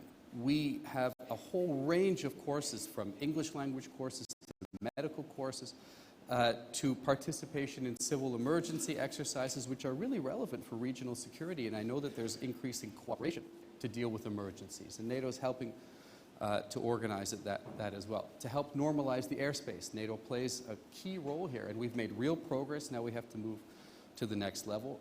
Serbia is taking an active role, this government, in fighting corruption inside the Serbian government. Many of our partners and made in NATO allies are using the Building Integrity program that we have, and Serbia is doing that as well. Defense education and the trust funds that the Foreign Minister and Defense Minister mentioned. We have a decade of programs here to help Serbia deal with excess munitions. This country knows what happens when you don't safely store and dispose of munitions. It can be a real disaster. Albania knows that as well. And together we witnessed the launch of a new program to get rid of tons of dangerous munitions, which will make this country safer. So we're really doing a lot. But I think we can do a lot more when it comes to showing what NATO is doing here and what we are doing together. I think we have a public diplomacy challenge, moving from the crazy to the real and showing what it is that we're doing. So I've just been discussing with colleagues here how we can step that up, and I hope that this forum and this discussion will be a beginning of a higher level of profile for the good, practical, mutual partnership that we have. And just to close, I want to say where I started. Our partnership with Serbia is a very good one, and from our point of view, Serbia is a solid, reliable, dependable, and consistent partner, and we just want to continue in that direction. Thank you very much for those, all the points that you made and the clarification that there is no pending invasion on Serbia. I will sleep quietly tonight.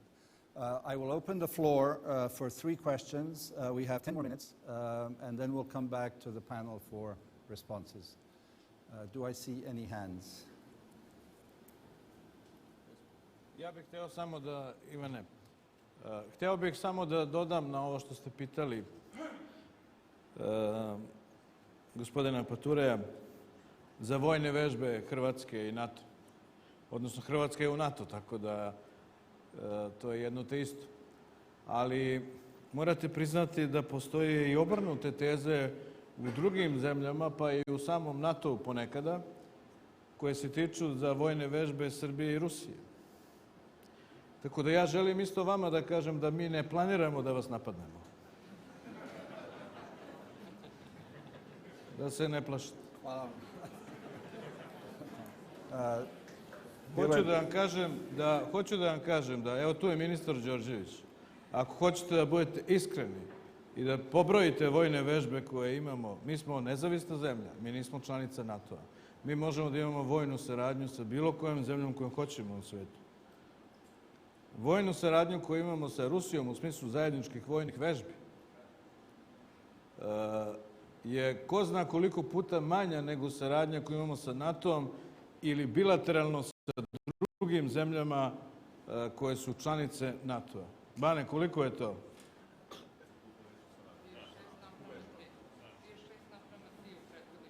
U prethodnih par godina 36:3.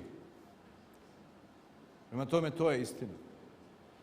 I molim vas da to imate u vidu, pošto je to jedna od tema koja se veoma zloupotrebljava kad je reč o Srbiji i našoj spoljnoj politici.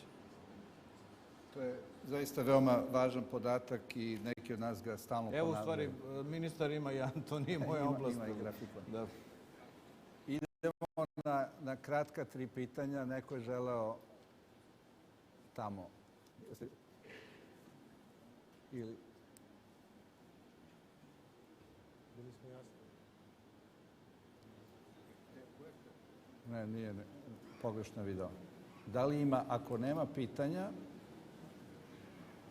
a ne vidim, možda možemo još jedan kratak krug od po minut, 2.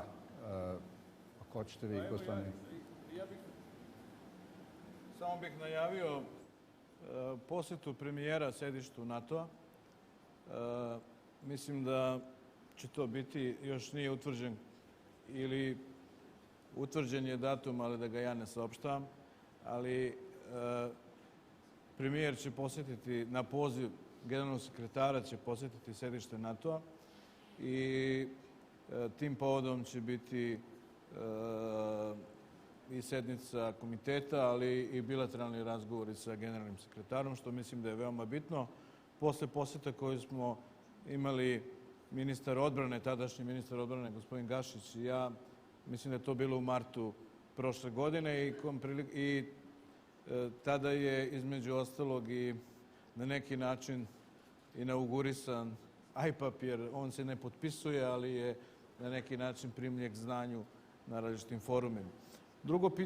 Druga stvar koju bih hteo da kažem, to je da mi smo potpisali sporazum o statusu snaga u okviru partnerstva za mir i želeo bih da, pošto je o tome bilo dosta reči u našoj javnosti, da to nije trebalo potpisujemo i tako dalje, napomenuo bih da je to jedan od sporazuma koji je u potpunosti ispoštovao osnovna pravila u spoljnoj politici i u međunarodnim odnosima, a to je pitanje reciprociteta.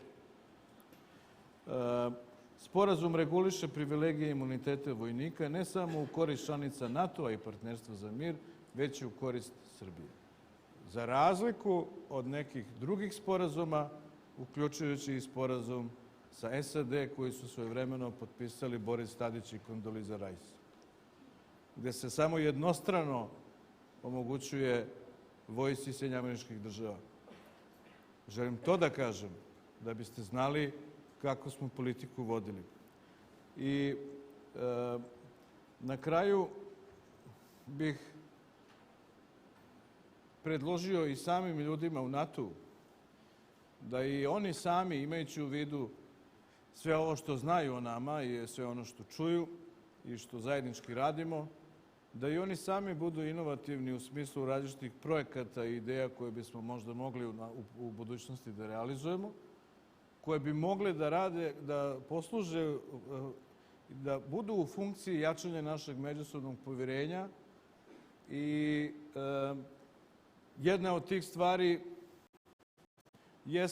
jeste svakako i možda da u budućnosti razmišljamo o tome da se osim ovih fondova o kojima smo pričali, da se možda naprave i neki fondovi koji bi služili za uništavanje raznih ubojnih sredstava kojih ima dosta po Srbiji, sa kojima sa nekim zemljama individualno to već radimo, ali kao što znate, jedan značajan deo naše teritorije, ne samo u Srbiji, nego i Bosni i Hercegovini, ja mislim najviše, i dalje je veoma opasan, ima dosta neeksplodiranih ubojnih sredstava. To nije jeftino i za to su potrebna velika sredstva. Mi to radimo individualno. Ruska federacija je bila veliki donator toga. To je koštalo po projektima od $20 miliona pa naviše. Takođe smo radili, ja mislim, i sa Sjedinjenim Američkim Državama i sa, ja mislim, Norveškom.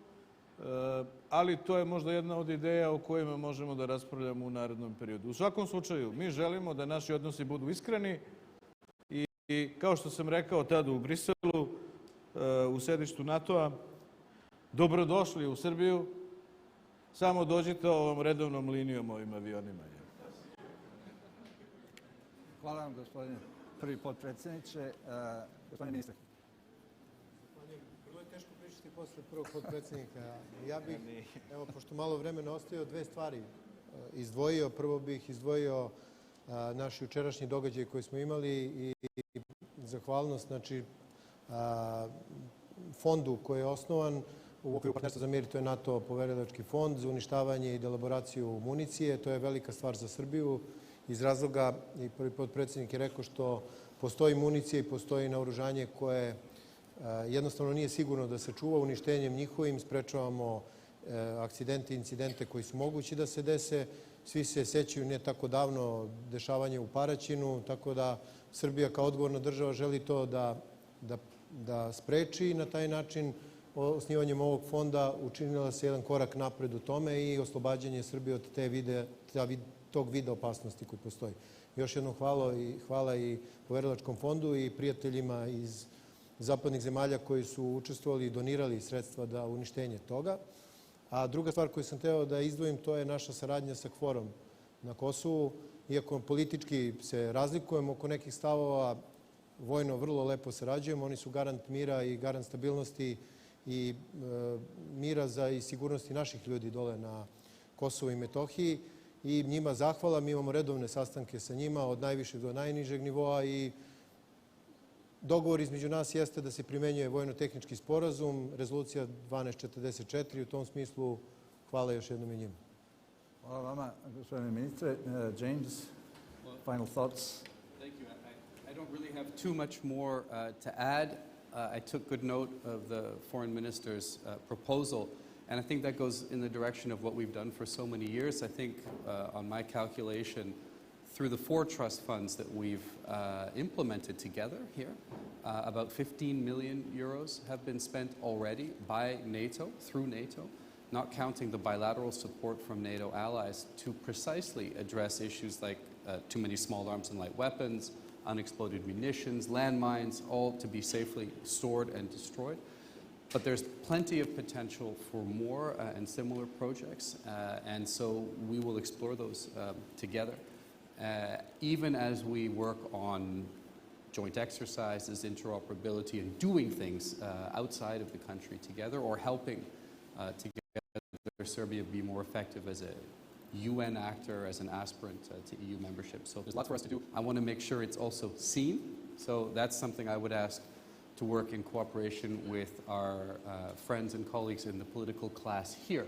Let's do it together, but let's also show it together so that the Serbian people can recognize the strength and the solidity of our partnership. Thank you. Nekoliko završnih reči. Mislim da je bilo veoma važno da ovaj 5. Beogradski bezbednosni forum ima, 6. pardon,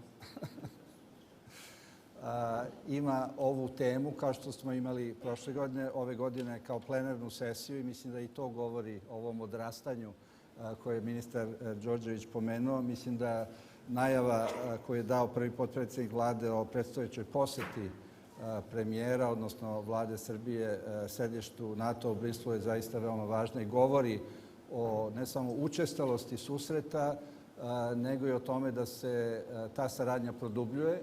To smo čuli i oni koji prate znaju da se radi pre svega o daljoj profesionalizaciji i interoperabilnosti naše armije, učešću naravno u raznim misijama, bilo da se radi o Ujedinjenim nacijama, o Evropskoj uniji, a svedoci smo, kao što sam rekao na početku i zato sam pomenuo i visoku predstavnicu Federiku Mogherini, o tome da se ide ka većoj saradnji između Evropske unije i NATO-a.